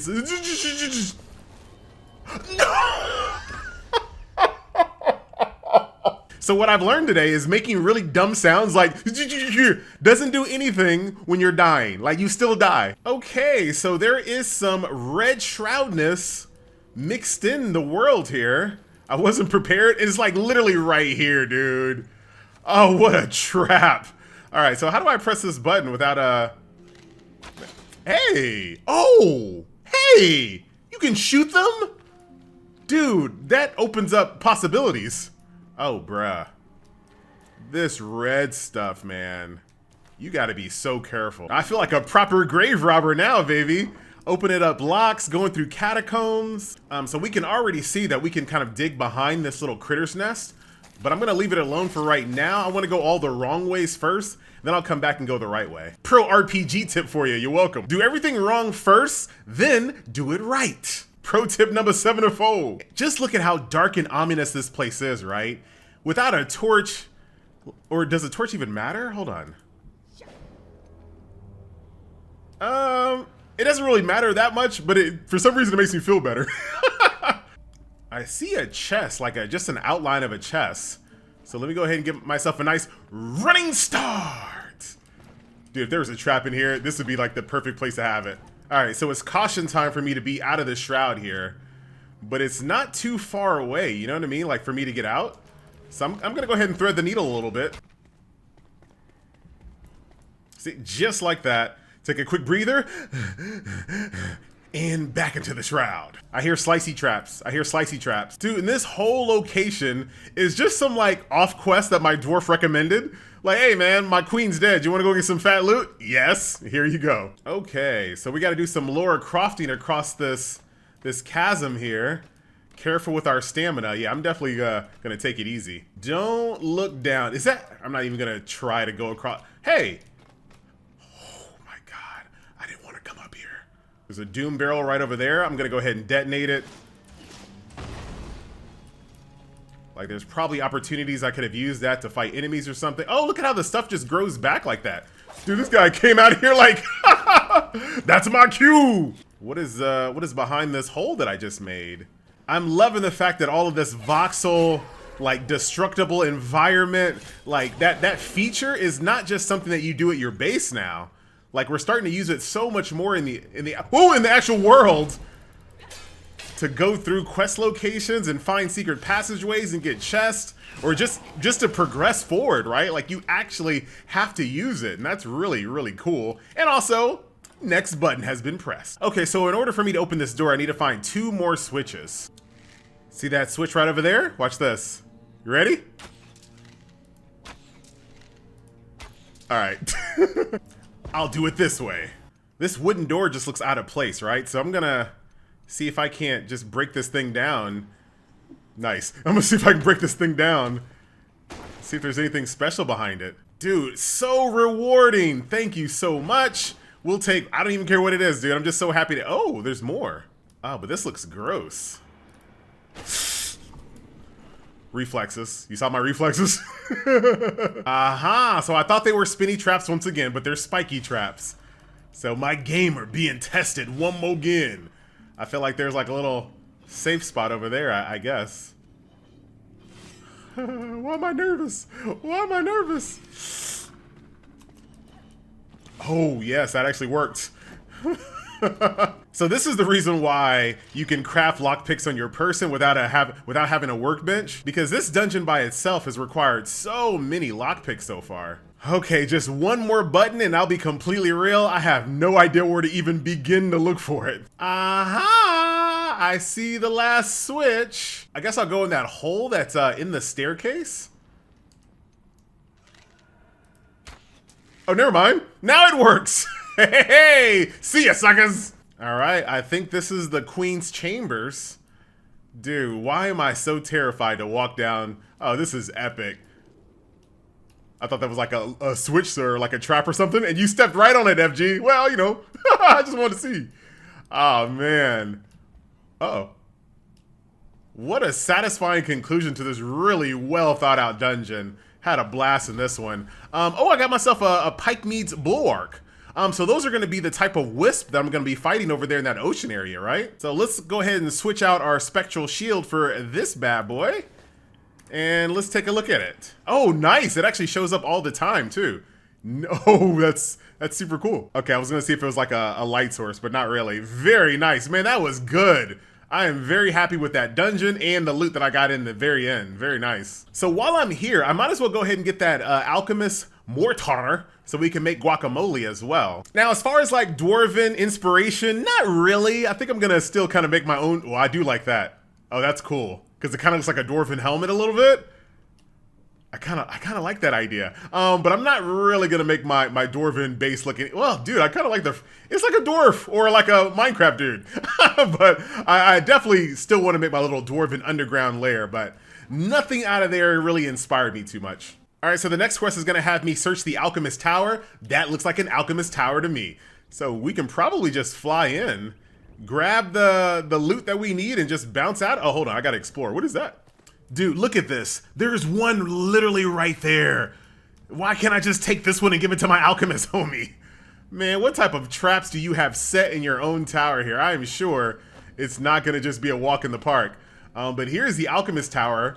It looks like the bottom half is stuck in the shroud. The whole premise behind the shroud is so simple, but in practice, it is just really effective, man. Like, I really like this.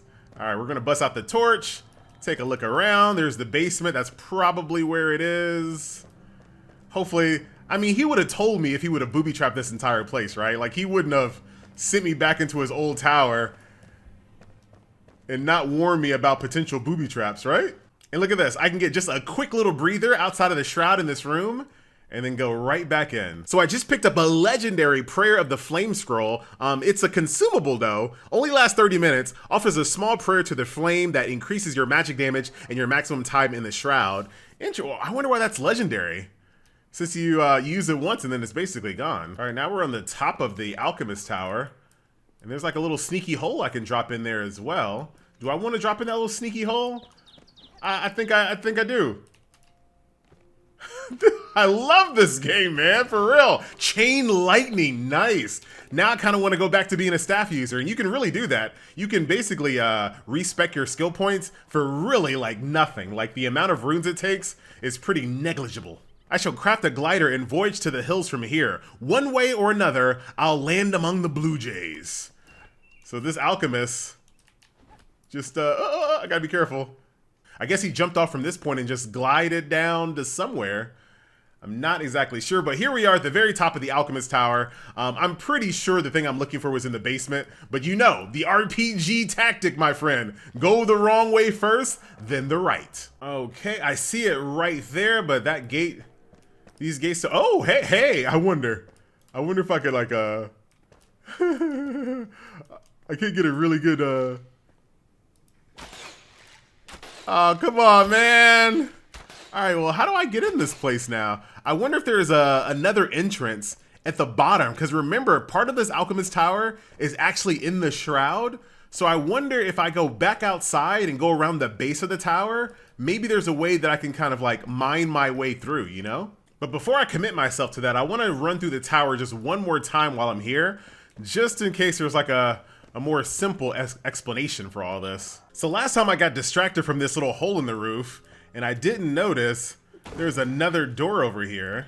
Oh, my quest updated. Perhaps such a bewildering and unusual implementation of my button causes more issues than I anticipated. I thought locking my laboratory door this way would be useful, but my back pain tells me otherwise. Soot besearches my feathers and my spine aches. This was among my worst ideas. But here is the button to open the basement door. Very cool. And a free piece of gear, 13% opportunity damage, huh? Dude, when it comes to survival games, free gear is just like the best. Anything that you can get that you didn't have to actually spend resources and craft on is a win to me. So it's an upgrade in physical resistance and magical resistance, but I'm gonna lose my 11% range critical strike chance to get 13% opportunity damage, huh? You know, that actually doesn't sound it doesn't actually sound too bad, because I find myself being able to backstab and do a lot of opportunity damage anyway. So let's see how this works. And here we go. Got it. Hey, bruh, got you something. It's pretty massive. I'll put it right here in the sun for no good reason. Very nice. While I'm here, it looks like my dwarf homie needs to expand his repertoire by making a table saw. You can make one out of saw blades, big surprise. I used to get saw blades from Thornhold before, well, you know, hop to it. Gotcha, homie. Ooh, a medium chest. I also learned how to make a polished wooden throne that looks amazing. It takes a ton of different resources to craft, but this will absolutely be in my second home once I actually make it. And yes, you can make a medium-sized magic chest. Very nice. Okay, and it requires a medium chest, which is nails, wooden planks, metal sheets. That's easy. And then you need goo for the, I now have access to 2 new gear sets as well. The healer set, which is gonna give me revive duration. So this is probably gonna be more on the side of like a multiplayer there. And then there is an actual true mage set. The last one was just an apprentice. This is actually a true mage set right here. I like the claws on the gloves though. I can now make a greater health potion, which I absolutely do need, but I haven't found any chamomile yet at all. And now there's this thing called the Wisp of Light. Opening this flask releases a glowing wisp that lights the darkness. So this is maybe a replacement for a torch. That way I can actually walk around with my weapon. I'll try to make some of that. So bug dust, I don't really have a lot of glow dust. I have not been really finding a lot of fireflies. I've also not really been looking. If you've ever played Skyrim, it's like that. Like, you know, when you capture butterflies in Skyrim, you gotta be on the lookout for fireflies in the same kind of way. So as far as I can tell, there's only one last craft person, so let's go ahead and find her real fast, which is this quest right over here. Rescuing the survivor is gonna aid in my food production and cultivation, which I'm starting to really rely on. This food is like so good when it comes to increasing your HP, your stamina regeneration, your attack, all of that. So I'm very curious to see what else I can make with food. Super dark in here as always. Let's see how good this wisp light is. Oh, it's not bad at all. All right, so we find ourselves back here, this time with the enhanced grappling hook. So now let's... Wait a minute, I still can't get up there? Hold on. Dude, is this some Metroidvania stuff? Wait a minute, I also learned another trick, remember? I guess this trick only works when it's supposed to work. Riveting analysis, FG. Man, that gotta be some Metroidvania stuff. On to the Temple of the Farmer. This viewpoint, like right above the shroud, but you can still see like a tower or castle over there in the distance. Such a cool vibe. Dude, that is such a sight to see. After going through the shroud for so many minutes, barely making it, time running out. Oh, what? Dude, they be setting you up with these types of, like, dude, I felt so safe in that moment. Oh my God. And for some reason, I didn't bring my torch with me. Let me just use my little wand here. Dude, how do I get back up there? False sense of security for sure. Dude, y'all gonna mess up my walk out. All right, here we go. Now let's try that one more time. So, it's so amazing to see, like, this sunlight after you've been in this shroud for so long. Like, that feeling is like, it's hard to describe, man. You want to talk about being immersed in this world. All right, that farmer has got to wait because here's another elixir well that I can complete. And oh, I just noticed did I ever even go in there? Or did I forget to do? All right, well, let's go ahead and complete this one. There is our target right over there. So this is going to be a really quick romp, maybe. There's a lot of lava over there. Ready? Leap of faith. That's so fine. That's so fine. All right, I see a big boy right over there. So let's do what we do, baby. And just pick off the ads first in hopes that we don't aggro the boss. Ouch. I have to tell you something. The boss is now aggroed. The boss is now aggroed. Ooh, he's a new boy. This guy got some armor on him. Still clearing out ads though. I took a potion that gave me like a ton of stamina as well. So this is gonna help out. Oh, here comes a... Okay. I thought it was gonna be like a thunderclap of some sort. But I think we are good. Okay, now that all the ads are done, I can switch to my air... He booted me! Hold on. Pop a potion? Did you know that headshots do more damage? Show us! Show us, FG! I will, man. Give me a second. I can't see his head. Chill. You know what? No ammo!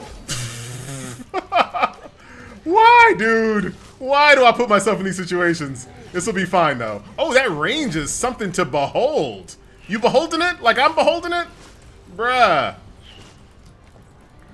Yeah, not this time. I saw that range last time. Well, this is not going to be the prettiest boss victory. Actually, it is. We're going to go one-on-one against the Great One, baby. Okay, why did I do that? Just kill him. Just kill him, FG. Backstab. Why am I punching? Backstab. Okay, he did get a 300 boot to my face. There you go. That was so sloppy, but I was trying to be cute. Ooh, another life. Where's this dude at? You know what? Forget this guy. You want to stay in here? All right. Say goodbye to your shroud, baby. Welcome back to reality. Oh, there goes gravity. Like, this place looks absolutely insane without the shroud covering it, doesn't it? Like, it looked pretty amazing with the shroud, but dude, you get a whole new vantage point without it. Oh, wow, there's still a ton of dudes here. Mission accomplished, got my check mark, and I definitely need to make sure I go backwards and check this one too. But for right now, Ancient Farmer, let's go. All right, let's do this. Let's go ahead and find the farmer in the Ancient Vault. So outside of the dwarf, which is my obvious favorite, I'm most looking forward to saving the farmer here because I have started to see that food buffs are just so strong. All right, I definitely don't need maximum gamer mode for this. So let's go ahead and activate a little small smidgen of gamer mode. Whoa! The only reason why I got out of that without being hit, gamer mode. Oh, I see. This one has a little bit of a extraness, but I got it. First button down. I'm not really sure. I'm not sure how many buttons total, but that is one down. And I can see the second button kind of glimmering off there in the distance. Oh, there's some grappling hooks. Okay, this might be really easy. So far, not a single enemy's in here either, so it looks like the only thing that you're going to be fighting here is the environment itself, but so far, FG's winning. All right, I can see the final door right over there, so I just need one more switch. This is going to be a really fast one. And there is the final switch. Ah, dude, just some pokey traps? Wait, I thought I might have gotten hit there, but I'm good. As long as it didn't register a hit, it didn't count. Don't believe your lying eyes, you know what I'm saying? All right, here we go. Third button, press. The farmer is mine. No enemies, huh? Not a single enemy. Hold on, I'm gonna scan the perimeter real quick. Okay, not a single enemy. All right, farmer, you are rescued. And for the time being, before I build my second base, I'm sorry, girl. You're gonna have to hang out in the base with everybody else. Ooh. Lots of quests. If you think we're powerless, do not fret. With my hand spindle, I can craft better armors for us. Dude, I really need this, especially since I switched to ranger, using bows and whatnot, so anything I can get to boost my range attack damage, right? I lost it during my escape through Revelwood in days long past, near Westcott, where I laid down to rest. Don't wait, I've got your back. I feel like you're just gonna stay here and wait until ooh, look at the... Yes, Assassin's Creed gear sets. Oh man, and I think, oh, linen. How do I make linen? And here's our girl Emily looking mad cute, actually. Emily Frey, the farmer. You're doing it, Flameborn. You're healing the Springlands, but our world is vast. Trust me, I've traveled it plenty. Set your sights for the ancient spire in Revelwood. It will open our world more. We are all with you. From back here at home. So my girl Emily can make us some popcorn, so it takes some corn on the cob, which I'm completely out of, and some honey, which is kind of hard to farm. She also needs a fireplace to do all of her things. Seed bed, farm soil. How do I make farm? Oh, this is easy. So just some dirt and some bone meal, which I have. This will allow me to make a seed bed. Very cool. So let's do this immediately. Oh, where will I find some dirt? Go ahead and put this seed bed right in here at a little angle for no reason. So we have 10 different recipes to go through. So shrub seedlings, we have some red mushrooms. Let's see what else we have. Tomatoes if I want. I can make berries, which I kind of want to do. Oh, dude, I need some existing berries, plus some farm soil and some water to do that. There's some flax seedlings, some corn. This is how I make my... Oh, dude, I need corn to make corn on the cob? But this is basically you use 1 corn to make 20 seedlings. So it definitely works out over time. So I think I'm gonna start off crafting these berry bush seedlings because number 1, soil, purple berries, and water are all really easy to get. And number 2, these purple berries are required for my health potions. And I'm not sure if you guys noticed, but I go through health potions like you wouldn't believe. You believe it? Oh, well, we believe it, FG. All right, farm soil, purple berries, and water, go at it. So what I wanna do at this point is I wanna kind of blow through a bunch of these little easy quests that have been sitting in my quest log for a while, complete all of these, and then after that, I think I'm gonna spend the rest of the day just kind of working on my base. So priority number 1 is to get my fit right? So let's go ahead and get this hunter hand spindle for our girl, so that way she can craft us some new armor. And while I'm here, I'm gonna go ahead and knock out this elixir well here, and you can see right up here, here's where that hunter hand spindle is, so it's not too far of a distance to travel. Let the journey begin! Shortest journey ever, so I see the corruption right over there. Probably gonna be a boss protecting it. Make sure there's no lava booby traps. Oh! Let me see. I'm gonna go ahead and pick off some ads while I'm up here, right? Oh yeah, this is a really low level well that I just forgot to do earlier, so this is gonna be really easy to blow through this one. This one didn't even have like a big boss or anything, so really low level. I neglected, I definitely neglected finishing this off a lot earlier. So I'm gonna switch it up just a little bit when it comes to my skill tree here. I'm gonna still go with Ranger, right? But I'm gonna go ahead and get a few points over here with Warrior, increasing my health with that Constitution buff. When attacking with a melee weapon, all my damage is increased because I still do use a lot of melee, even though I'm mostly ranged now. And dude, how about this? Meat increases my health for an additional 15%. I'm always eating meat. Dude, look at my boss-like health bar now, dude. Have you ever seen such length? Have you ever seen such girth? Perfect time to talk about that while you're looking at whatever that is, huh?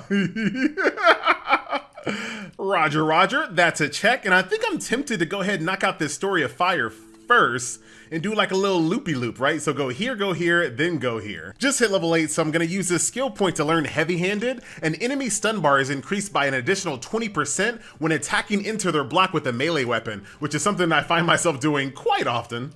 Oh, dude, nothing beats finding somebody's farm. Oh, this is the best, man. And once again, shout out to not having to worry about encumbrance at all. Oh, hey, Wolfie. Excuse me, man. I'm just busy. Oh, 2 wolves.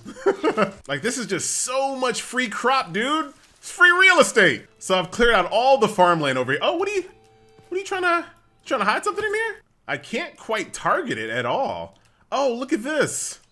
A random grappling hook. All right. Oh man, this guy died in the bathtub. Poor dude. Okay, now I can actually knock this thing out so I can get out. But what is this? I don't even know. It looks like a stove. Yeah, my boy got his kitchen and his bathroom right next to each other. Dude, I ain't trying to have your fecal matter particles all up in my macaroni.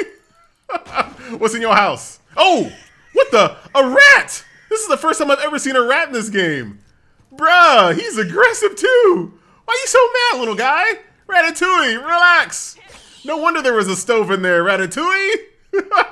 And now I find myself on the roof of this house looking at these holes to see if maybe I can drop into like a secret room or something. Nah, I've already been here. And it doesn't look like I can go in the chimney, so no Santa this year. Oh, look at this. There's like a little hole. Dude, this is how I get distracted. There's like a hole in this rock. I gotta go see what's going on in this hole. I saw some wolves over there. Don't think it's not you're gonna catch me slipping. Not today, buddy boys. Hello? Oh, just a wolf. I don't know what I expected. So my settings are on ultra, and the lighting in this game is just so amazing. I don't even know what that is in the distance, but you can easily see. You see that? That's fireflies. So it's a lot easier to obviously farm fireflies at night, just because the lighting is just so good, and you can kind of just see it off in the distance. Oh, so very late, finally completing this quest. All right, another source of the shroud has been cleansed, and as you can see, I am even further away from my original goal somehow. Dude, how did this happen? This was my quest objective, and here is where I be. I'll get there eventually. Ooh, I found a hidden passageway. Oh man, now I need to go back through the entire game and be clicking on walls to see if there's any other secrets I missed. Dude, you can clearly see, look at that. Okay, so maybe I didn't miss any of them because they're so obvious. Man, get these bases out of the way. So far the entire time I've been playing this game, there has not been a single situation where I saw like a tomb or some type of underground lair and I did not go inside, like right there that very second. Dude, that has to count for something, right? Like everything I want to explore, like I'm always looking for stuff. And I just feel like that's a sign of just like a really good game, even though you could be making a base or you can be, you know, trying to progress the story and doing quests and whatnot, you still just get distracted just by random stuff in the world. Once again, I haven't felt that since Skyrim, bruh.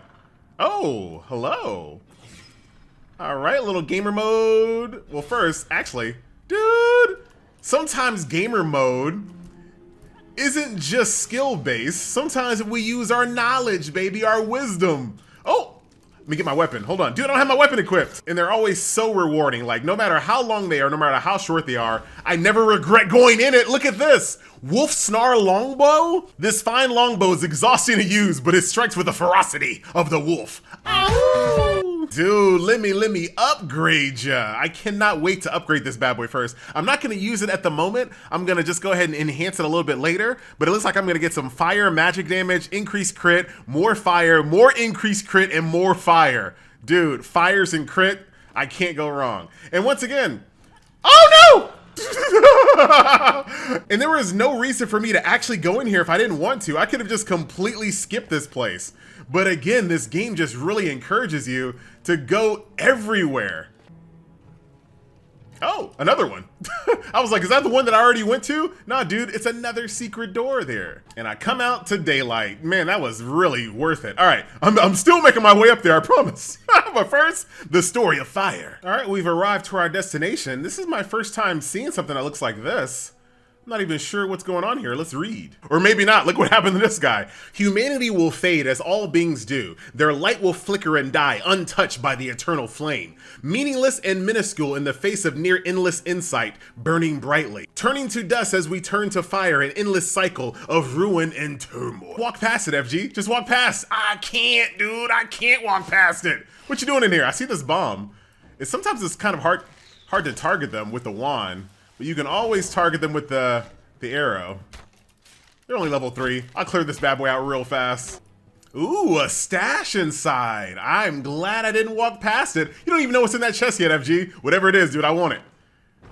What? A wailing blade legendary weapon. When you enhance it, you get blunt, piercing, cutting, blunt, cutting. An expertly crafted blade, balanced and sharp, cut through foes like a whale through the night. It bears the mark of the famous blacksmith from Pikemead's Reach, which I'm familiar with because I've actually been reading things. Very nice, dude. I've been using the same copper sword since the very, very beginning, which I'm actually not mad at. For me, there's just something about growing attached to your weapons that you don't really see in a lot of games because you're just constantly getting upgrades. Like, oh, here's another piece of gear that has a better gear score than the last one. Let me equip it. Who cares what it's called? But this one, I got really used to these weapons, right? Like this bronze sword, this frozen core wand, and this ornate wooden bow. I've had like since the very beginning of the game and I'm not even mad about it. And the reason why it doesn't make me mad or annoyed that I've been using the same weapons for so long is because when you get that upgrade, it just feels more impactful, right? Like if you're constantly switching through weapons, who cares if you get another weapon, right? Just throw it in the rack. But when you actually get a true upgrade in this game, dude, it feels really good. And I almost didn't even go in that cave. Just joking. I was always gonna go in. Hey, a hole in the ground. What the? Dude, not even on my map, but another opportunity to kind of rid the world of a little bit of the shroud, right? So down we go, right on top of this bad boy too. Flew right in and, and chopped down your roots, baby. And since I just got that weapon, let's go ahead and increase my slashing damage as well. Ooh, yeah, then I want to get Butcher right after that. All right, so I found another cave, but this one I think I actually need to do. So I'll go through this cave passage and I'll get on the other side and I'll be slightly closer to the Hunter hand spindle. You know, the entire purpose that I set out on this journey in the first place. All right, we're finally here looking for this Hunter hand spindle. But in the meantime, dude, look at all of the crops though. Let me get all of these. Ooh, some new flowers. Hello? Anyone home? I'm coming in. All right, let's test out my brand new bow here. So it looks pretty basic, but man, it is quite long. Oh, it's not very strong though. Because I have not enhanced it just yet, because I haven't been back home, dude. I've just been exploring nonstop. And since most of these places are like, you know, slightly lower level, haven't had to worry about dying and going back to my corpse at all. So I have just been out completely full almost. It's almost time for me to get like a bigger bag. Look at that. But I'm going to keep on breaking and entering.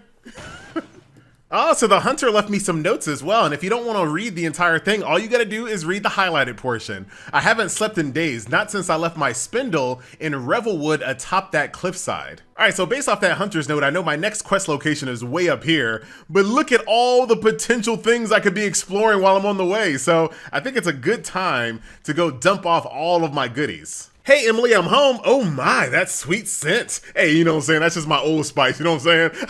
You carry some berries with you. I do. Oh, I would die for a gorgeous berry bowl right about now. Say, could you perhaps get me some strawberries at least? It would brighten my day. I'd even share a little secret with you. Oh, hey, me and Emily are getting close. You claim the Wailing Blade? Whoa, dude, there's some lore attached to that weapon that I picked up? I forged it for her grass, a forge she left me. Fine, you may wield it in her place. Pierce the shroud's heart, Flameborn. It is what my daughter would want. Oh, dude. So this sword that I picked up, the Wailing Blade, was actually a sword that he made for his daughter. Okay, well, I will put it to good use. So fully enhanced Wailing Blade and fully enhanced Wolf Snarl Longbow. So we now find ourselves in a biome that looks a little bit more rangery, more huntery, as you can see. Everything is just so lush and green. We also have some new lootables here as well. And is that a new enemy type? Hey, are you something? You something? You something? Oh, you are something. Oh, what is this on my head? Am I about to die? How do I get this off my head, dude? Pop a potion? How do I get this off my head? Panicking? Oh, it just stays on you until it's done, basically. Oh, by the way, say hello to my new sword. Okay, so new enemy types. Gotta be on the lookout for that. Oh, wow, look at that. I'm scared to shoot it. Hold on. Let me turn my boss bar on. And I just want to shoot you, dude. I want to see how, level 11, I can take that. Stay right there. It's a mushroom spider. Okay, we are starting to get some really creative enemy types here. Ooh, I knew it was going to be something poison or spory. I'm not ready to loot you just yet. Let me wait until your stank subsides. All right. Poison sac. It's considered to be the most dangerous materials in the world. Touching it directly is not a good idea. I'll take it. Oh, now I can make poison-tipped arrows. But these things are kind of annoying to fight because it's basically like when your homeboy goes and drops a deuce in your bathroom. You can't go in there like immediately, you know what I'm saying? You gotta wait just a little bit. That's what it's like fighting these things. And I can't even tell, am I facing your front or your back? But I'm just gonna keep on bobbing and weaving anyway. Get that last hit and then just back off. Let the toilet aerate a little bit. Spray a little Febreze in there. Nah, don't be spraying Febreze. All Febreze do is just give you some minty funk. Oh, there's a location right over here that's not on the map at all. So you know, oh, I think it's another Flame Sanctum. Cool. And this little journal let me know the location of a catacomb, which we'll absolutely be exploring a little bit later. Okay, so while we're here, oh, not again. No, this is the right way to do it. We're gonna go ahead and pick up Anders' chest while we're out here. At first I was gonna save this quest for much later because it was just so far. Ooh, strawberries. Hey, this is for my girl Emily, you know what I'm saying? But at first I wasn't gonna do this quest because it was kind of out there. But now we're out there, so we might as well get it done. We're finding some strawberries out here. Very, very cool. What is this nastiness? Gonna hit it with my pickaxe. Oh, is this? Oh, I thought this was clay. It is clay. Perfect. Oh, dude, there's gonna be so many upgrades happening. Oh, dude, I just hit the mother load of clay.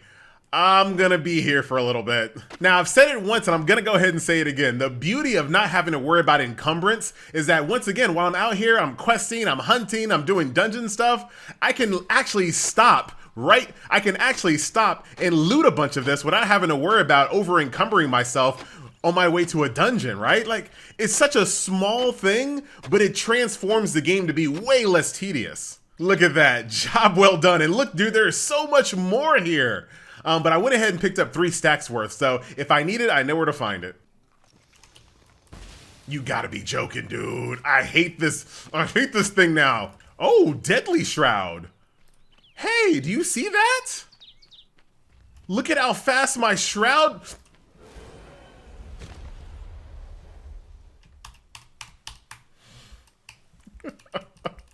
You see this? You see this? This is what happens when you actually explore the game. So luckily, I hit that Flame Sanctum before I got destroyed. But I think I need to use a bunch of these sparks to upgrade like my ability to go in the Shroud, because this Shroud level is too high for me. But that's my fault. I have not been upgrading my Flame, so I definitely need to do that. Yeah, you see how this Shroud looks different than the regular blue Shroud? It has like a pink tint, which kind of reminds me of the lava that's in the Shroud sometimes as well. Oh, this is a new thing. Hey, a little Warthog action. Probably just a... Oh, what? How did it do so much damage? Oh, now you're gonna run? You're just gonna die tired. All right, I'm gonna spend some time grabbing some of this chamomile, then I'm gonna head back to the base and start upgrading our flame. Oh, wait a minute. What is this? Nothing but a vantage point, but yeah, look at all that pink mist there. All right, so here we are, strengthen the flame, take it from level 2 to level 3. Altar activation capacity goes from 4 to 6. Shroud passage level goes from 2 to 3. My time in the Shroud is now 7 minutes. And then character attribute bonuses. But yeah, I got plenty here. So let's go ahead and strengthen our flame. And then the next go around is gonna require some goo, some sparks that I need to start collecting, indigo plants, I know where those are. Amber, I still haven't seen yet. Copper, I haven't seen yet. And Fell Wiswyvern Head, who I haven't seen either. So, all right, so it looks like we're good for the time being. But thanks to all that clay that we found, we can now build this crude industrial oven for sintering and heating. So this is where we can start making the fired brick here. So it only takes some wood logs and some lumps of clay. I thought I had a lot more lumps of clay than that, but I guess they don't stack that much. So we'll go ahead and throw that in there. And I got tons of wood. Thanks to the poison sacks that we got off those spider mushrooms, we can soon make some copper poison arrows. But dude, I can't even make basic copper arrows, so that's gonna have to wait. Stun arrows deal no damage, but stun. That looks like it takes quite a bit. And then shroud arrows. If you can't beat them, join them. This arrow uses the power of the shroud and disperses a cloud of it upon impact. Interesting. This only takes goo and some shroud sacks. Hey, Emily, I'm just passing through, man. I gotta get back out there. What you need? Ah, the sweetness reminds me of the botanical paradise I called home before the drought. We barely got by while other cities were rumored to have too much. I know the feeling, Emily. It's like the rich just get richer. Glenwood's Inn, for example, was known for abundance. Even their landfills were speckled with riches. Ooh. It's a shame that the villagers went a little loony. They made some great strawberry wine. Oh, they were drunks, huh? All right, so we'll definitely take a look at that in the future. Grab myself some water real quick. Never can be too careful. Quick detour though, because I just found a brand new city. Oh man, this is a little too close to home. Protection against the Shroud. The following precautions against the Shroud must be taken at all times. Don't venture into valleys or near river basins. The Shroud can overtake you quickly. Yes, it can. Avoid contact. Do not breathe it in. Be sure to shield your eyes. After contact, medicate immediately with approved remedies and quarantine. Man, a little too close to home. Please only take prescribed medication. Stay clear of elixir. Its long-term effects are unknown. Hey dude, I've been drinking elixir this entire game. So for all the hours that I've been playing this game, I don't think I have gone into a single house that felt like it was a copy paste of another house that I already been in. Like every single house is destroyed or has its own like set up in a unique way. When is the last time that's happened in an RPG, right? I hid our treasure under the stone stairs. It will be safe and sound away from their clutches. Depends whose clutches you talking about, you know what I'm saying? One of these bricks does not look like the other. Look at that, bro. I'm a gamer. Now I got my clutches on your goodies. Ah, it's just a wand. This is what you die for. Salvage. Also, shout out to the Wailing Blade. It's a kind of a moderate light source. Not the best, but better than nothing. Whee! For no reason. It seems like off in the distance there's something there, right? Like I see like a glimmer of red, and there's a house here as well. None of these things are on my map, so you know what we gotta do. So yeah, my little sword's not terrible as a light source. It's still better than having to switch back and forth to the torch, right? There's that red glimmer that I saw. I don't know what this is, dude. It's basically nothing. Or maybe this is like something, I see some pink mist, so there's probably some shroud behind it, but It doesn't give you any type of like map location pop up on the screen or anything. So maybe that's just like a placeholder for them to add more content in the future. I can see something like that. That reminds me of like a World of Warcraft. I forgot what zone it was in, but there was this one zone that was in the game since Classic that had like a big gate, and we didn't go through that gate until like several expansions later, right? Hopefully that's not the case there, but yeah, it looks snowy too. So it's probably some type of expansion that they want to add in the future, I bet. Dude, look at all these gravestones. I'm not going to do any grave robbing this time around, but I am going to go in here. Aha! Not on the map, by the way. Now, you can get map locations by finding like the proper lore piece and whatnot, but I do love just like stumbling upon things. That sounds like some copium, FG, that you missed that journal page. I mean, I probably missed the journal page telling me about this place, but I found it anyway. Oh, man. Dude, I'm never going to make it to that hunter place. Ooh, hello. We haven't fought skeletons in a long time. I wonder what level they are. Level 9. All right. Well, looks like we got a fight on our hands, boys. Let me chow down on some meat, some stamina, and a band-aid. Good opportunity to get some bones here as well. So I'll definitely remember this location the next time Dude, it is so dark. I need to be crafting some of that wisp flask. Anyone still alive? Boy, get parried. Oh, there's some traps in here also. And it looks like someone broke a hole through this little section as I just jump in. All right, so there's a button that needs to be pressed. Ooh, I see something at the very end there. All right, so let's get this button pressed. I am pretty sure it's gonna be in that electricity room. Get a little shoulder peek, action. All right, I'm peeking. All right, ready? 3, 2, 1. And there goes the button. The dungeons in this game, I feel like, are just like the perfect length, right? Like, did it sidetrack me? Yes. Was it worth it? Maybe not. But I'm still glad I went inside here. And now that I'm outside, I didn't even see this building last night because it was so freaking dark out here. The freaking swarms. But it was so dark out here, I couldn't even see anything. Tons of graves. Hey, hello? Oh, these swarms, dude. I didn't even steal y'all's honey. Well, I probably did, but not lately. Oh, this looks too cool to not explore, doesn't it? Hey, anything inside here? I did a bunch of diggy hole, and it looks like that thing goes on pretty darn deep. So I'm just gonna leave that alone for the time being. See, I don't go through every place that I stop in. 99% of them, yes, but that one right there, that's the, oh. So I'm gonna ransack this town a little bit later. Right now, I really want to, but you can see my bags are nearly full, so I will be back.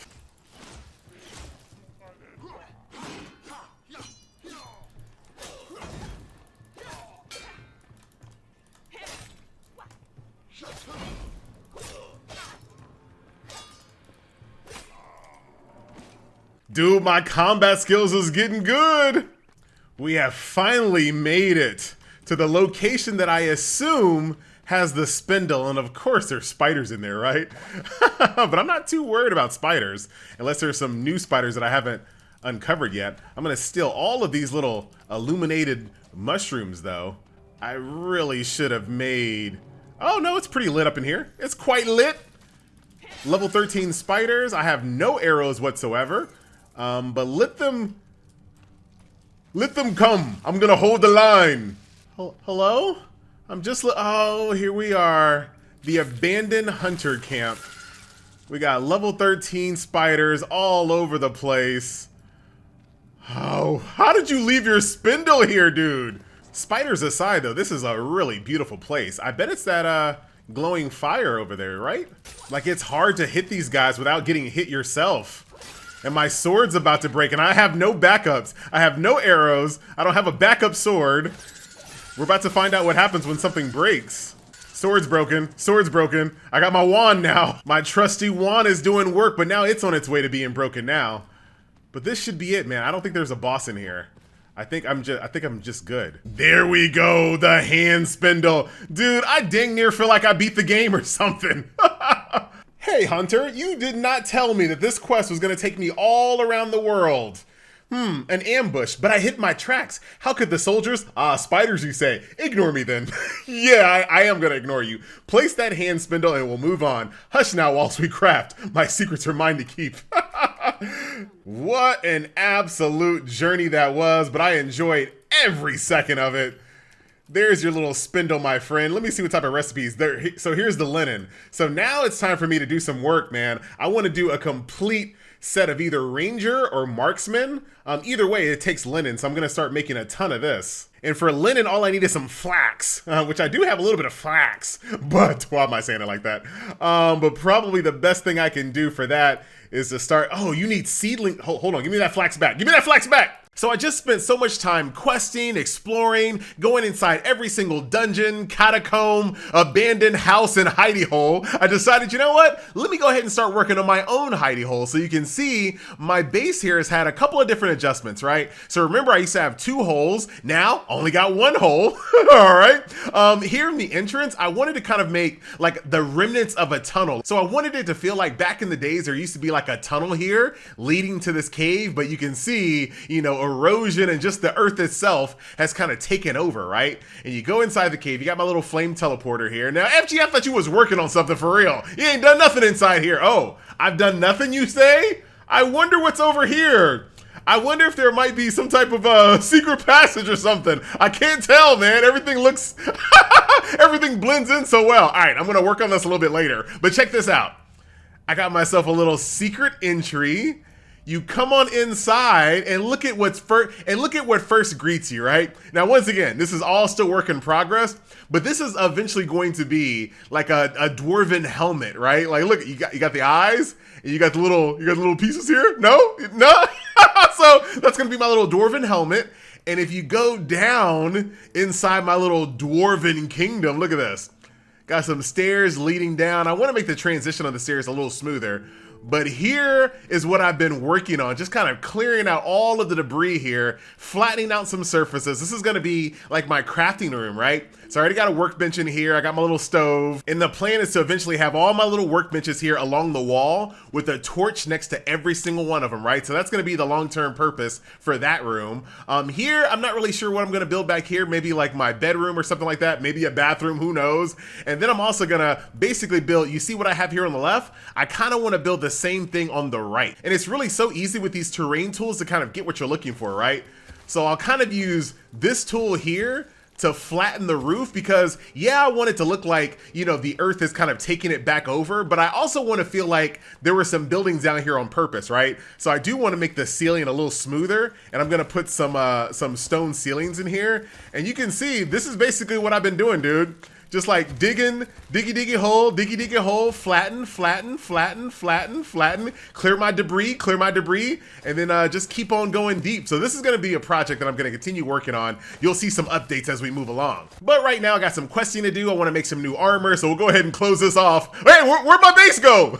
Nobody will ever know. Dude, I swear, this looked different. Hold on, let me prove it. Now look at this secret door. This is what I actually built, right? It's supposed to look like this, which would have definitely blended into this type of rock a lot better. But once I actually put it in the world, it looked like this. So, not my fault, dude, not my fault. But I'm gonna continue working on this. It's just a work in progress. I was kind of learning the tools. But at the end of the day, I still want it to look like this used to be like an ancient dwarven kingdom eons ago, but Earth has kind of taken it back, like, you know, like I Am Legend or something. And you can see with these tools, everything is just so easy to use, right? So you see I kind of have like this light kind of peering out here. So what I'll do, I'll just do that. And now look, it's like it never existed. So the tools are really good. It's all about the person using the tools, you know what I'm saying? But once again, look at it now, it's gonna look better later. All right, so I'm gonna get my meat situated and then I'm gonna head out and do some of the earlier quests that I ignored. I feel like right now is a really good time to do them because if you look at my map, I spent so much time on the left side of the map, just going up and through every single one of these little areas over here, and the level started to get a little high. So what I think I should do right now is come back down to reality right over in this section here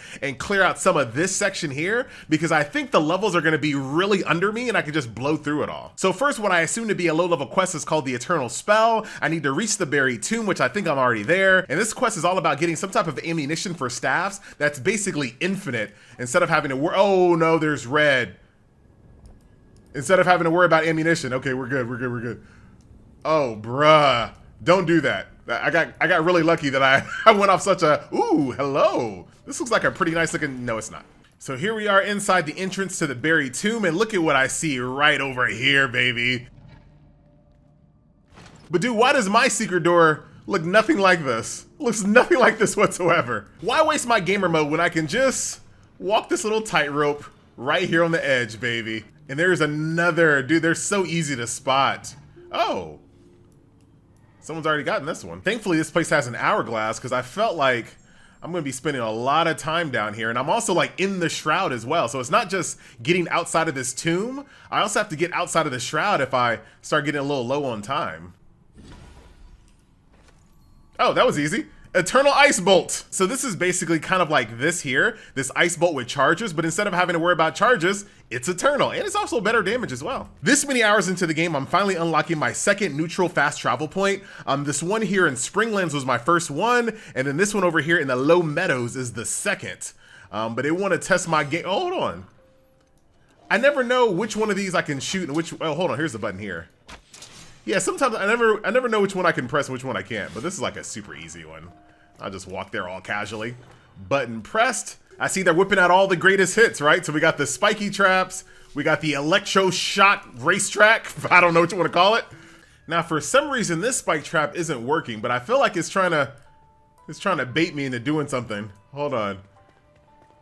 No, they just don't work. Oh, now they're gonna start working, aren't they? No. Yeah, there we go. I was like, dude.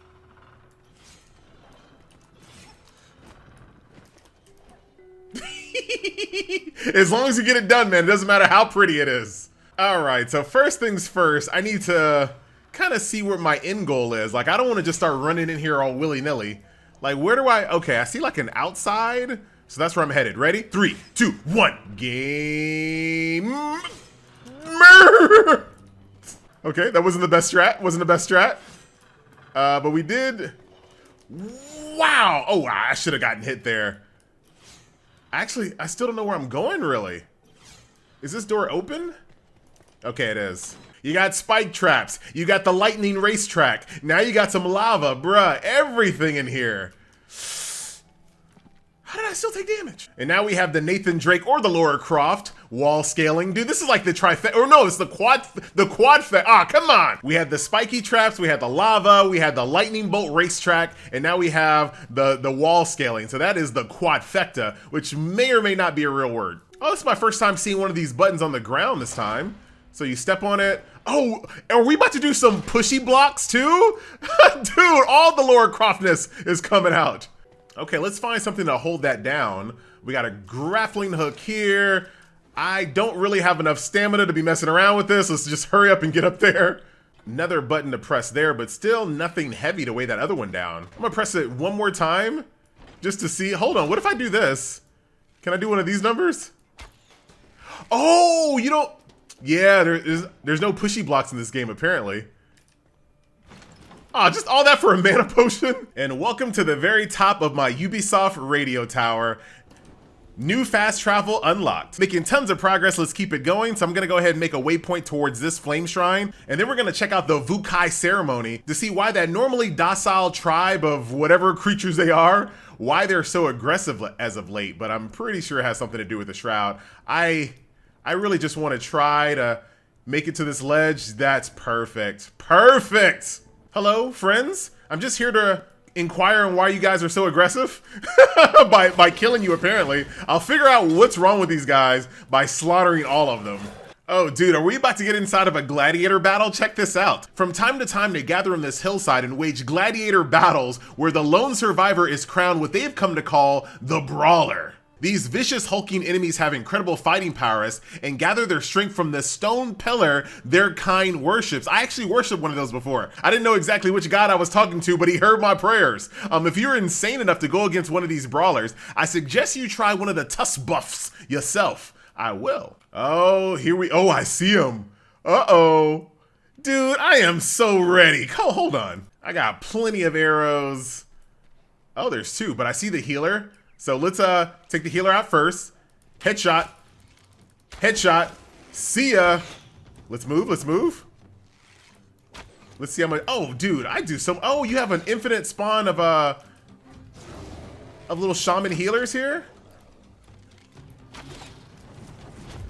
I want to get some melee shots in. Nice ones, FG. Nice ones. Oh, dude, you shouldn't have let me see that you had cheeks. I'm all up in that cheek meat, sucker. Don't you know? Hold on. Relax. Nice. All up in that cheek meat. Get all up in the cheek meat. I didn't even use one of the buffs, dude. I'm just like raw dogging this fight. You doing what, FG? You heard me, man. I'm raw dogging this fight. Oh, man, my arrows are just like, ooh, yeah. So glad I switched to Ranger, dude. Oh, so there's some mud there. Watch out, mud screws you up. I have no stamina. I gotta walk. Let's try a headshot. No! Dude. He's blocking. I can probably break his block, to be honest. But I'm not gonna do it. One more shot to the head. Dude, is there more? Like, in almost every RPG that I've ever played in the history of RPGdom that has some type of, like, gladiator arena, there's usually, like, more fights, right? Where you keep fighting, like, stronger and stronger opponents, but I guess that's it, dude. And I got the Vukai Brawler head to put in my house for some decorations a little bit later. And here's the buff that I was supposed to take, but I just never did. So whatever's going on here is not on my map, but look at this, dude. How can I ignore what's going on over here? Oh, it's a big bonfire. And some of these people that I've already been killing. Oh, dude, how rude is that? How rude! So there goes some more of that pink shroud. That's a little too high level for me to walk in right now. So I'm gonna continue skirting up this mountainside as I move up to these other quests up here. I really should be heading back home because my weapon broke, but dude, look at this. I have to go see what's down here. Oh, jackpot. I just looted some hatchet there, so definitely not as strong as my primary weapon, but you know what? It'll do. So still no icon on the map, but this just might be a big, massive salt mine. Look at this. There's like salt all over the place. So as far as I can tell, that's just a big, massive salt mine. So I'm just gonna go ahead and leave that and continue on to the quest. Making some good progress here. So this cave passage should take us to the test of skill and the table saw for the carpenter. Perfect. So for whatever reason, this cave passage was just filled with boar. So I'm gonna go ahead and make myself a campfire and cook some of this meat up. And mostly because I'm out of inventory space, so this is gonna combine some of my meat together. What? So this boar meat actually gives me a longer boss bar than my grilled wolf meat, but the grilled wolf meat lasts 20 minutes versus 10, so probably just gonna continue using my wolf meat. Finally made it to Thornhold, and it doesn't look like too big of a town, so I should be able to knock out these two quests rather. Oh, new enemy type. Oh, ow! I couldn't even say anything. Oh, you got bear trapped. Dude, pop a potion. Hold on, dude, why are you so fast? I need to just get out of town real quick. I just need to leave town. I'm not ready to fight you yet, dude. Holy crap, he can close the gap. Look at that gap close ability. Hold on, I gotta, I know this doesn't look, oh my God. And I don't have my primary weapon either. I'm using this janky hatchet that I got out of a, oh, okay. He has a different attack chain than those other ones. Wow, dude, you were so strong. Oh, what do you got? Acid cleaver. Ooh. A cleaver coated with acid and bile. Its victims can mend the bleeding, but rarely stop the toxins from spreading. So not my best display of gamerness, but he ran up on me so fast, dude. I panicked. I didn't know what to do. But I'm gonna use his little acid cleaver here to kind of look around town for a bit. Why are the warthogs only aggroing me? Come on, dude. Fight the guy right next to you, warthogs. I don't like that. I don't like that at all.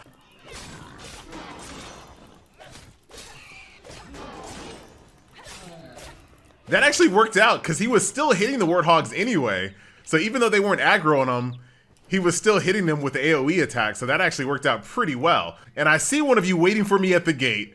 Yeah, I'm not ready for this. All right, I'm gonna go back, empty my bags, and repair my gear, and I'm gonna come back on the revenge tour, baby. And even though I didn't technically die, I'm still putting these guys on the revenge tour because they scared me. I'm kind of low-key regretting not being a mage anymore. Look at this fit, dude. Of course, you have the quintessential magician's hat. You get these really cool clawed magician gloves, a nice pair of trousers, and some good boots. Dude, the dwarf in this game, actually, you know what? Let me go ahead and announce him as his first and last name. Cade Hawthorne, the carpenter, my dwarf homie. He has to be the coolest NPC in the game, dude. I know I'm biased, but check this out. I still catch an eyeful of you plummeting to the ground in the distance every once in a while. No worries, there's no shame in that. But if you want to fly in style, consider crafting a better glider. Oh, I do want to do that. Advanced glider, I need some shroud sacks, which I'm actually not sure how to make shroud sacks just yet.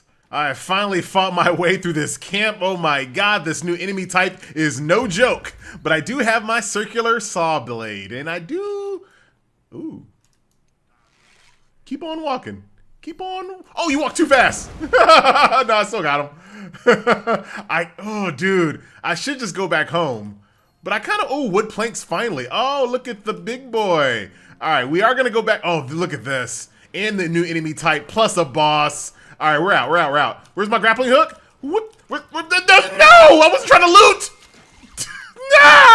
Nah! Just run. I'll take my chances in the shroud. You know what I'm saying? Oh, hello, enemies. Oh my god. Humping the pillar? Pillar? All right, I think he only has 3. Yeah, he only has like 3. And then you can just go in and just melee him to death. Very nice. I should be leaving, but I want to get some more flax. This is going to be like the most dangerous plant that I gather because there's just so many of those nasty head crab looking plants, man. But I got to have this flax because this flax is going to make all of my new gear. Not to mention something that's super important to me, a brand new backpack. Hey dude, what you been doing in here? Reading books. So yeah, sometimes they have 4 balls, not just 3. Note to self. You better be glad you're my favorite NPC so far because, dude, I got embarrassed out there, but finally got my table saw, an important workplace for a carpenter, which will enable many new crafted opportunities. Yeah, I am more than ready to start moving to my new base, but I'm gonna wait until I can make medium chests first. That way, you know, transporting all this stuff will be a little bit easier. All right, so we're gonna get these wooden planks going. This is gonna be such a big upgrade for us. And what's really gonna help is this brand new medium backpack, 16 slata. I really kind of wish the backpacks actually showed up on your character though. Like, wouldn't it be cool if I had like a knapsack across my shoulder or this fanny pack on my fanny? Okay, that is beautiful. So many more slots for activities. And sadly, I'm gonna be switching out my really cool helmet here. Dude, I actually really like this helmet. We're gonna switch to the bootleg Assassin's Creed helmet because this is gonna give us that range critical strike chance. And I'm not 100% sure about this upgrade, so I'm gonna lose my 2% range damage, but I'm gonna gain 4% skill shot damage. So I guess this is gonna help with like my multi-shot or something like that, but I'm not exactly sure. Very first medium chest, which is an improved storage option with enhanced capacity, which is all well and good, but I'm gonna immediately go ahead and upgrade this bad boy up to a magic version. Now you notice I'm setting up these magical chests in a different location. I think I'm gonna put it way in there. Because I'm going to keep pushing this back a little bit further and a little bit further. I want to keep my wall open for all my little workbenches, so the chests are going to go way out here in the back, I think. But I can always pick them up. But now we got 2 medium magic chests. Let's go ahead and dump all our goodies in there. Very nice. So now that we have that saw blade, I have a ton of work to do to replace all of my storage. So in the meantime, I want to see what these question marks are, but not like my normal question marks. It's triple question marks. Look at that. And there's one like right nearby, and I'm already here. But I guess this is just, oh dude, is this where I'm gonna need my new glider, or can I find a way to get myself in there? All right, we can do this. This should be easy, right? Like, all right, I see my target. Maybe I'll be able to do this. We'll see. So, oh boy, dude, why am I even attempting this? All right, let's do this. My name is FG3000 and this is Jackass, and I'm gonna be performing the glider trick. You do this. Oh wait, is it red lava? Ooh, I made it! Okay, I thought this was red, but it's not red. It just has a red glow. Yes, dude. Where's my scrappy axe? Also, make note there was an alternative way to get into here, but you know what? I took the gamer way. Is that what we're gonna call it, FG? Yes. So it looks like these triple question marks is just where the root is taking hold, and you can see once you defeat them, they turn to purple, shroud root with a check mark. But the great thing about these bad boys is just chopping down that tree doesn't take any time at all, but you also get a skill point. My NPCs are all like, why did you summon us way down here, FG? Hey, that cottage is no more, dude. We live underground now.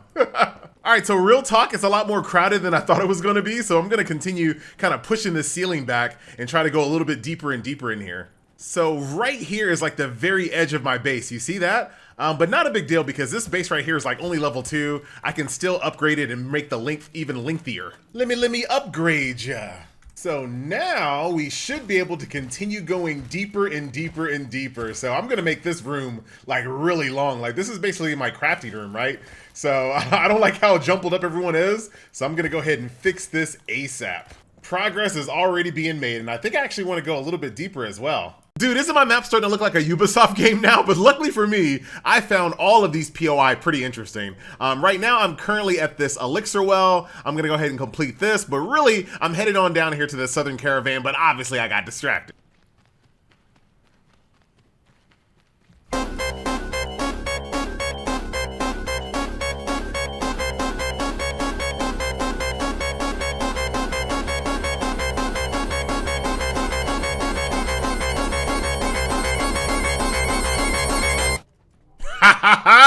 You didn't think I'd make it? Me either. Shroud sacks, finally. Oh, no. 2 shroud sacks. 3. Okay, I have like next to no HP, only a couple of minutes in the shroud. Who you got your money on? Oh, this guy's basically a boss, but shout out to the range headshots of the copper arrows. Hold on, switching to scrap. I will abuse every gameplay mechanic possible. Ain't my fault he wasn't coded to leave his room. You just mad because you bet against FG and lost all your pesos, baby. Haha, gamer. Okay, you're right. You were right. You were actually right. Who puts a lava pit right here? Oh my god, dude, I was doing my victory lap. Who puts a lava pit here? Oh my god, this is not fair. This is just die, just die, FG. I don't want to. This is not fair. Fine. Dude, this is not fair. Oh, wait a minute. I'm in this perpetual state. I'm not dying. It's just running out my shroud level, but I just chopped down the tree, so there's not technically any shroud. Well, hey, if I got time, I'll dig my way out.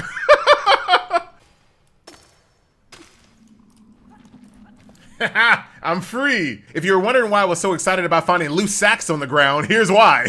So this is gonna allow me to craft my advanced glider finally. And look at this chest right up here. You would never be able to see it with the shroud covering it, but now that the shroud has subsided, I found myself a pair of archer pantaloons. Dude, that is quite legit. Oh, there's no passive though. The physical and the magical resist are better, but there's no passive. I'm gonna put them on anyway. So it looks like I'm not gonna be going to the southern caravan just yet. You can see right here, here's some of this pink deadly shroud. So I'm not quite high enough level to walk through this shroud just yet. So you can see the little pink shroud there. There's some pink shroud here as well. We have pink shroud right over here where that big gate is that I couldn't go through. So it looks like the time being, I'm gonna spend most of my adventure time right up here in the northern part of the map here. Dude, I just might have to turn in my gamer card over this. Psych, I'm a lifetime member, but I do question a little bit of my gamerness that it took me this long to unlock double jump. Why? All right, let's do this. Ready? Here we go. Here is double. Oh, why? Oh my God, dude, I feel, why did it take me so long to unlock this? For real. Darn Metroidvania stuff. Let me see if this helps me out here. Double jump, glide. All right, let's try this. Double jump, glide, catch. Oh, I can do it.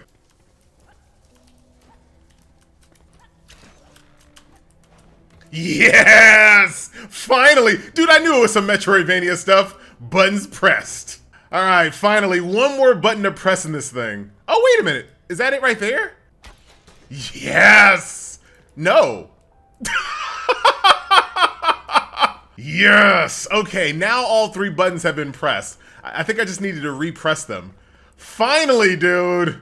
Oh my God, like 20 hours in the making. Here is the After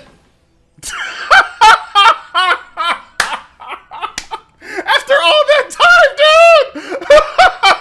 Oh my God. Every dungeon is worth doing, huh, FG? Well, you know, well, maybe I should have did it when it was level appropriate. Man, not even when it was level appropriate was that chest actually worth anything, bruh. Oh, this fast travel point's gonna come in handy once we unlock it. So Ancient Spire Revelwood is the next one that we're gonna do. So this is gonna allow us to fast travel way up here. Prior to this, I had to fast travel here and then run way up here. So this is gonna make a big difference. But before we unlock this fast travel point, we got some gaming to do. So we got 2 buttons. Let's get it on. I'm gonna go ahead and pop my little wisp light. I just like it. I think it's just neat. Oh, lava balls. Laura Croft would be proud. Okay. Let's analyze this with my gamer vision. It's like it's like Batman detective vision, you know what I'm saying? Same thing. Okay, so what you want to do, you want to follow this single ball. Just follow this single ball. Look at that. That's what you call gamer vision, baby. And then walk over here. Oh, wait. Why am I here? Oh, there's another place we can go. Same concept. Follow the single ball. Done. First button pressed. And that's going to give us a shortcut to get back into this room, I think. Okay. So let this quaint puzzle be a life lesson, if you will. Follow one ball is fine, like a basketball or a football, even a soccer ball. But following a pair of balls? Well, dude, I don't even know what I meant by that. But we're just going to go for it. All right. Electricity, rather easy. Just time it. We're going. Uh-oh, what do you got to say now, FG? Well, sometimes you do got to follow a pair of balls. You know what I'm saying? And that is the second button press. Dude, is this going to be this fast and this easy? Both buttons have been pressed, and now we continue on to the next section. Okay, a bunch of spiky traps here, but can I press this button? I can. That's, oh wow, there's 4 here. I see another one right over yonder. Is there a safe spot in the spikes? Yes. So I'm not exactly sure why I pull my drawstring back to the maximum just to hit these buttons, but you know, maybe it goes back to a wise teaching I got from my ancient master. His name is Akuma, and he said, always have your full power at the ready. Easily just double jump across these little pits. Next button pressed. There's another, and that might be all of them. Yes, it is. On to the next floor. This floor only has 2 buttons to press, and there is an easy one right there. And so really this whole spire is all about making sure that you're always looking up, right? Don't believe that movie's hype, even though that movie was fantastic. You always want to look up in this game. Got him, and got it. And that's it. New Ubisoft fast travel point has been unlocked. The undergrowth of Revelwood hides its madness within. The elixir's cradle, the root of rot, the seed of insanity. A labyrinth of maladies, how you say that? Malady, and disorder nestled in the Boskit's heart. Translation, we got a brand new excellent fast travel unlocked. I love it. And oh, here's my boy's chest right here, dude. Let's go ahead and knock this out real fast. Dude, check this out. I feel bad kind of doing it, but I got to do it for the sake of the YouTube. So you see these little mushroom spider things, right? You see this little poison gland right here? Watch this. You can pop his poison glands. Oh man, he ran off. Oh, do they fall off of him?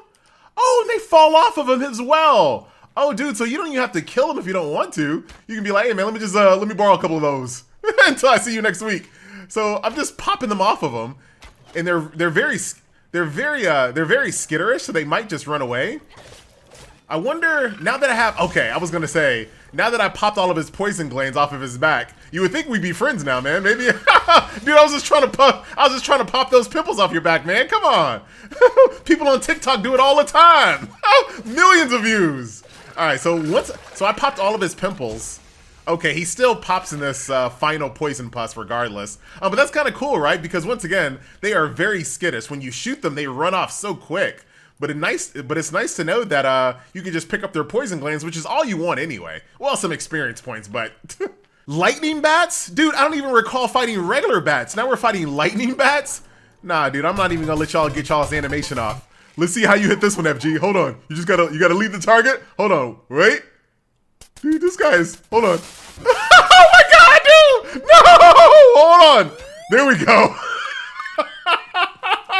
All right, my gamer card is a little bit in question after that, but I still have it. I'm still a valid member, I promise. Yet another quest long time coming, so let's find this equipment chest that my dwarf homie stole from my other blacksmith homie. But first, hold on.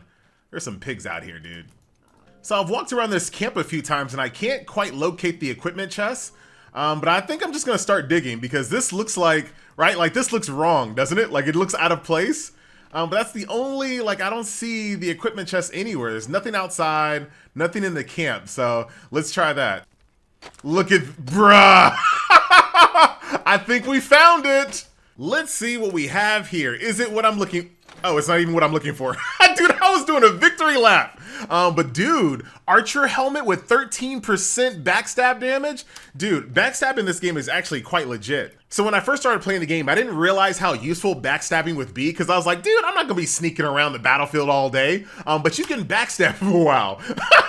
But you can backstab quite easy in this game, even when the enemy's already aggro to you, right? Just by kind of shimmying behind them. But dude, look at my helmet. But still begs the question, where the heck is that equipment chest? Okay, so my quest was just to find that helmet, I guess, because now the quest is done. All right, so you guys have heard about the Revenge Tour. Not a lot in this game, luckily for me, but now we're about to go on the question mark tour, baby, because look at this. I'm gonna do basically a route that hits all of these question marks in this nice little loopy loop. So let us go. Withered Encampment Note. It looks like they are expecting visitors. Hold on, let me use some of my wooden arrows here to blow up the welcoming party. Real gangsters don't look at explosions, baby. What type of gangsters, FG? Real gangsters. This is the face of a gangster, baby. The Mark of Samoth. Huh. I'm very curious because this is just a mine. Why is it called the Mark of Samoth? So whatever this stuff is, I'm not sure if I can mine it yet with the pickaxe that I have. So I think I'm gonna need to get like a higher level pickaxe because nothing is coming off of this thing, but clearly it's something. Walk a little closer at Doom Barrel. Come on, go ahead and aggro. A little closer to the Doom Barrel. That was not the best. So I'm gonna fully explore this place a little bit later. It's good to know that it's here, but until I can actually mine that stuff, I don't see a real reason to really go too deep inside this mine, you know? So this is new, the Ring of the Flame. This is an epic, plus 40 flame power, filled with the burning spark of the flame. It's a valuable asset in the fight against the Shroud. It increases the time that you can withstand in the Shroud. Huh. I mean, that's interesting. Oh, I don't even have any room for it. That's interesting, but I'm not sure I'd ever use this. We're now currently at the midway point of the Quest World Tour, and it's time for a crucial investigation. Dude, this new area that I'm in looks amazing. I really like this color of brick here. This brick colored brick. I like it a lot, as opposed to like just the white brick that I'm currently using. I might start swapping out some with this. Ah, dude, now they got this little bosses walking around like a regular enemy type now. All right, let me clear out the room first. Switching to copper arrows, over. Look at the range, dude. The range has this is just so good. Switching to wooden arrows. Headshots, going for the headshots. Just take your time aggroing me. Just take your time. Wow. Backstab. Backstab. Backstab. Backstab. A crucial investigation is complete. Consider yourself investigated. Ooh, so she dropped a Wildwood short bow, legendary bow. Once you enhance it, you get some flat piercing damage, some flat shroud magic damage, and then you get 5% critical hits along with 5% mana leech. I don't really need the mana leech. Okay, good to know that that was actually a quest boss and not just like a random mob that was just walking around. At first I was gonna be like, bro, I am not ready. So if you remember earlier, Emily told me that the people of Glenwood were so rich that even their trash was worth something. So I'm gonna be digging in their landfill apparently. So yep, here we go, yet another quest that requires terraforming. So let's dig here. Very, very nice. Emily got me running through trash, dude. I must be in love. Ooh, an archer chest. Oh, and this is just a straight up flat upgrade. Physical, magical, and stamina. Let's go. Always good to get a piece of gear that you don't have to, oh man, look at my outfit. I feel like an old school superhero from like the 50s, you know what I'm saying? You remember comic book heroes from back in the day all had outfits that just kind of looked like this, right? All cheesy like their grandma made it for them. Behold, the quest lost in the Shroud. Coming down. Oh, well the door's not open. The front door at least. Well, I guess if the quest is called Lost in the Shroud, I should have expected to be actually in this shroud, right? Some lava right there, but I'm feeling pretty glidey. Yeah, look who has arrows this time. Don't worry about my corpse right there, dude. It's just a little mishap. It's a little mishap. Straight headshots. Dude, these big boys are so much easier to defeat now. Bounce around, bounce around.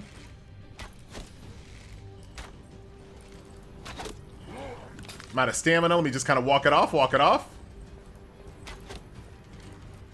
Nice. Ooh, a new bow, Fell Commander Bow. So once fully enhanced, it's gonna increase your backstab damage by 20, yes. Critical hit by 5, plus some shroud magic damage, mana leech, and brutal. Bruh, this is the one that we're switching to. Test it out real quick. Look at that, it's a good looking bow, not even enhanced. Just ripping people apart. Oh! That guy literally just ran me through, bruh. Okay, bag's completely full, weapons broken, consumables out. It's a perfect time to go back to the base. Hello, Emily, I'm home. Ah, lovely to see you, girl. Same. Listen, I'd love to cook for our crew and raise the spirit. A fireplace with a kettle would help, but I gave mine to a friend when our caravan split. He was headed to Pike Mead's Reach. Maybe you can ask for it back. Say hello to Raul for me while you... Girl, who's Raul? You ain't never told me about no Raul. What you got, Oswald? You know, I grew up in the capital. They used to tell stories. Stories I share with my daughter as well. Ah, that's kind of sad now that I know the connection between him, his blacksmithing skill, that sword, his daughter. So sometimes at night there's a faint light glowing beneath the waves, a sign of the Queen's Pike Mead's gracious rule. My daughter said that she saw them once. Children's tales, I thought, but who knows? Stranger things have happened in Embervale. Dude, I cannot wait to go to Pike Mead. So quite the haul when it came to legendary bows, right? So I've been using this Wolf Snarl bow. I got the Wildwood bow, but I think I want to go for this Fell Commander bow as my main weapon. So let's go ahead and fully enhance it out. And now the moment I've been waiting for, the Advanced Glider, is now mine. So my range goes from 100 up to 150. My speed goes to 15, but it's still the same stamina drain per second. Welcome back to Jackass. My name is FG3000, and this is Advanced Glider Tricks. Here we go. Do I feel any different? I mean, I got some really cool, like, I got some flare going, right? some exhaust fumes going. It looks a little cooler, but hey, you know what? I'll take it. Now, this next quest is called Rumble in the Catacombs. I have to see what this is all about. Oh my God, the rumble's outside already. A Rumble in the Catacombs. All right, I love the name of this quest.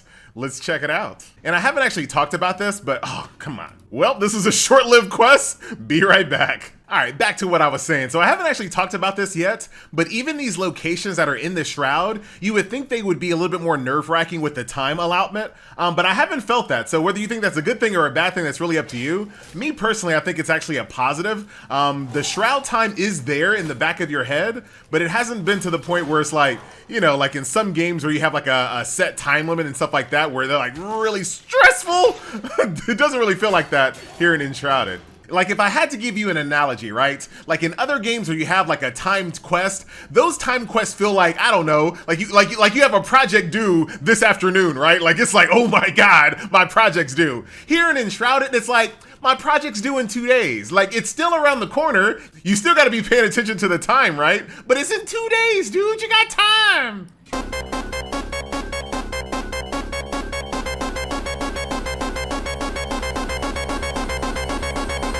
I don't know how I eat my words so quickly in this game.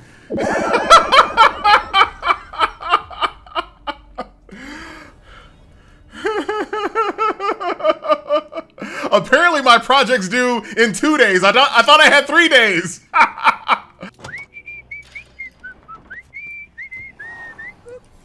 I'm just gonna close that door.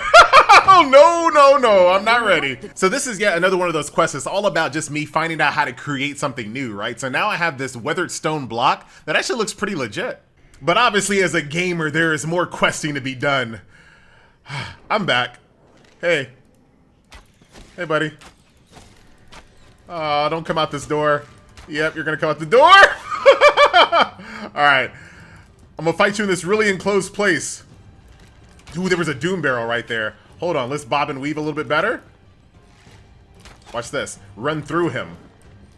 Hit him with the doom barrel. That was a little bit of damage. I'm actually...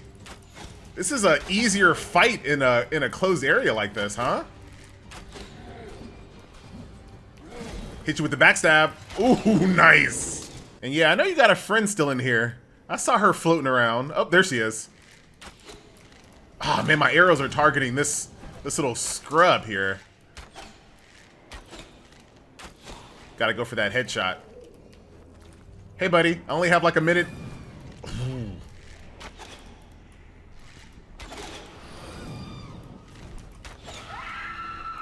Okay, any chest in here? Yes, there is. Let's take the chest and get it. Oh wow, just a club of defiance. Any other secrets in here? Dude, I got a minute. I'm just looking around. All right, project's due. Really decent job so far on my quest tour. Remember, I had all types of quests all along this little line over here, and now I'm finally towards the end. But first, I'm gonna make a quick pit stop right here to get rid of the shroud. So, just joking, I actually can't find the entrance to this elixir well, and I feel like maybe it's some Metroidvania stuff going on here. because this is the first time I've ever seen like this this lava shroud right here, right? And I wonder if I need to like get rid of it in some way to actually get inside the well. More to come on this later. That's another pro gamer tip. If you can't figure it out, hey, maybe some Metroidvania stuff. You're not supposed to figure it out. Hopium. Pike Mead's Reach. We have finally, don't do it, FG. We finally reached it. The Huckster Square, brother. All right, I'm done with all the terrible puns for a little while.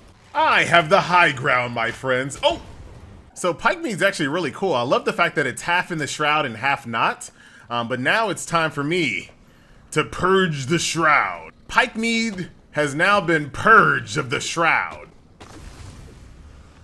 And with that, I now have enough skill points to unlock Swift Blades. Allow you to attack faster with one-hand swords and axes. Hold on, before we take it, hold on. Let's do an eyeball test, you ready? All right, this is without Swift Blades. You feel that? You feeling it? All right, and now my blades are swift. Oh yeah, you can definitely tell the difference. Easily tell the difference. Very nice. I'm just really loving the fact that gear is so scarce in this game, because every single time I loot a piece, I'm like, ooh, what is this? The Guard of the North gloves. So this is gonna increase my maximum time in the shroud, or is that negative? -1, I think. So it's -1 minute of my maximum time in the shroud, but I gain a 4% magic, range, and melee damage boost. And the current gloves I'm using are just doing a 4% skill shot damage, which I'm not even really sure what that does. So I'm gonna take something that I absolutely know what it does. And these gloves look really cool, actually. I look like one of the Shroud soldiers. Well, Pike Mead actually had 2 Shroud root. Oh my God. Holy crap. All right, it looks like these guys don't want me to, to chop down the Shroud. I gotta be very careful. These are all like grunts, but if they all like hit me in unison like that, it is blouses. Take 2, the second Shroud root here in Pike Mead has been defeated. Like, why were all those skeletons just waiting in this room? Like, there was like 10 of them just like waiting by the door. Like, let's see if someone tries to chop down the root. And finally, I'm about to put Emily in the kitchen. But one thing I need to stress and make clear, all right? Emily's a free woman within the constraints of being an NPC. She's free, and she freely chooses to want to cook. Guard of the North Pantaloonies. So once again, negative time in the shroud, but +8 stamina. And since my archer trousers basically don't do anything, right? So I might as well grab this. Once again, I'm losing time in the shroud, but I'm trying to look cute. So I was just thinking that I haven't really seen water in this game, and now I finally come to the realization that Pike Mead, which was supposed to be like this port town, right? All of this used to be the water. Dude, a full set of armor in here. So now we have the Guard of the North's chest plate. Once again, losing more and more time in the shroud, but +160 health. But this time I'm not gonna do the upgrade because it's just not worth losing that stamina, man. First time seeing an experience scroll, I guess it functions exactly what you think it would. Yeah, you just get EXP. Got another EXP scroll. I wonder what the game is trying to prepare me for. Oh no, okay, well, now we know I'm not ready. Clearly, FG, clearly. Man, that boss hit me so hard, it sent me back home to my wife. Hey, Emily. Pros of Enshrouded, the perfect FG game. Combat, I feel like the very best way to describe combat here in Enshrouded, Dark Souls-like light. So combat is rather simple, but a skilled player will really be able to shine with timed parries, dodges, and such. Also, enemies are extremely well balanced and must always be respected. So even as a player grows in power and you get access to new skills and tools, you're still only a few mistakes away from death. So they struck a really good balance between making a player feel like he's invincible and the enemies don't matter, or making the player feel like their upgrades don't matter. I always felt like I was getting strong, but I always had to pay attention to the enemies. Enshrouded is an explorer's dream game, full stop. Remember when you first played Skyrim and you went inside every single cave and tower and camp you saw because you were just so curious about what was inside? And sometimes what you found inside was actually really rewarding? Same exact vibe here. In Enshrouded, there are so many points of interest on the map, and unlike Ubisoft points of interest, I found every single one. Yes, every single off the beaten path, cave, catacomb, dungeon, tower, whatever. I found them interesting, rewarding, and well worth exploring. Enshrouded would be the type of game where you go, you know what, I'm gonna do this one last quest. But before you even do that last quest, you stumble upon some abandoned church where you accidentally flip a switch and wake up the dead. And now you're like, well, now I gotta put the dead to sleep. I just can't leave the dead awake. So just so many constant examples where I was just constantly scrolling around the map because there was always something over the hill or a cave or something, just something I wanted to go inside. Oh, and did I mention that the entire game world doesn't have a single loading screen? So you can go inside all of those dungeons, caves, catacombs that I was just talking about, all without a single loading screen. Now, as far as the actual game world of Enshrouded, outside of your base of NPCs, the world is dead, like real dead. So you're not gonna see hundreds of NPCs monologuing paragraphs towards you. Remember when I said this was a perfect FG game? Now you might think that makes the world a bit dull, but it actually doesn't. A lot of the lore in this game is actually told through visuals. Just by looking at the people, the condition of the buildings in the world, you can kind of piece together what they were doing in their final moments, and bruh, that just tells you so much. But these are things that you can do when your world is actually handcrafted instead of procedurally generated. But for you lore hounds out there, not to worry, Enshrouded, just like most games, has plenty of journal pages and books scattered about. So if you want to get a bit deeper into the lore, you absolutely can. The game even has a special FG3000 reading mode where the game highlights the most important parts of the journal entry. So after reading the highlighted portion, you can then decide, okay, I've had enough, or you know what, I'm actually really interested, let me read the whole thing. And I found myself reading considerably more journal entries than I ever do in other games. So you might have noticed for a survival, crafty, buildy game, I haven't really talked about that much, have I? And that's because honestly, Enshrouded just feels like an action RPG with some crafting and some building elements. Now, when it comes to crafting, it's pretty standard fare. You're gonna craft different items on workbenches. Later on, you will unlock bits and pieces of automation as well. Those items will be crafted via your effort of gathering materials in the world. And when you're done gathering materials, you'll gather higher end materials to craft more and more intricate tools, workbenches, etc. I'm writing this pros and cons list a little bit later, so I'm nearing around 50 hours played as I write this. And so far, there hasn't been a single material that feels overly bottlenecky at all, so well done on the crafting trees. Lastly, and certainly not least, building in Enshrouded, at least for me, this was the best builder I have ever played in the history of survival games, y'all, and it's not even a question. Being able to literally terraform the land so I can create a deep, real deep underground dwarven kingdom? Alright, that is just too incredible, and it literally puts 99.7% of all survival games building tools to shame. Believe it. Like, you could really build what you want here. Let me give you an example. Right now, I am using rocks, right? I'm using rocks to sculpt dragon teeth by hand for the entryway to my base. And I ain't got no skill. I ain't no architect, so I cannot wait to see what people with actual skill come up with this tool. And speaking of that terraforming feature, it's not just for base building. There are a multitude of quests that'll have you digging for treasure, or even this one I really liked, digging for an alternate route inside dungeons, right? So you're in a dungeon and you're like, dude, where else can I go? I don't know, maybe dig down. So it just simply can't be understated how good terraforming is in this game. Enshrouded cons list.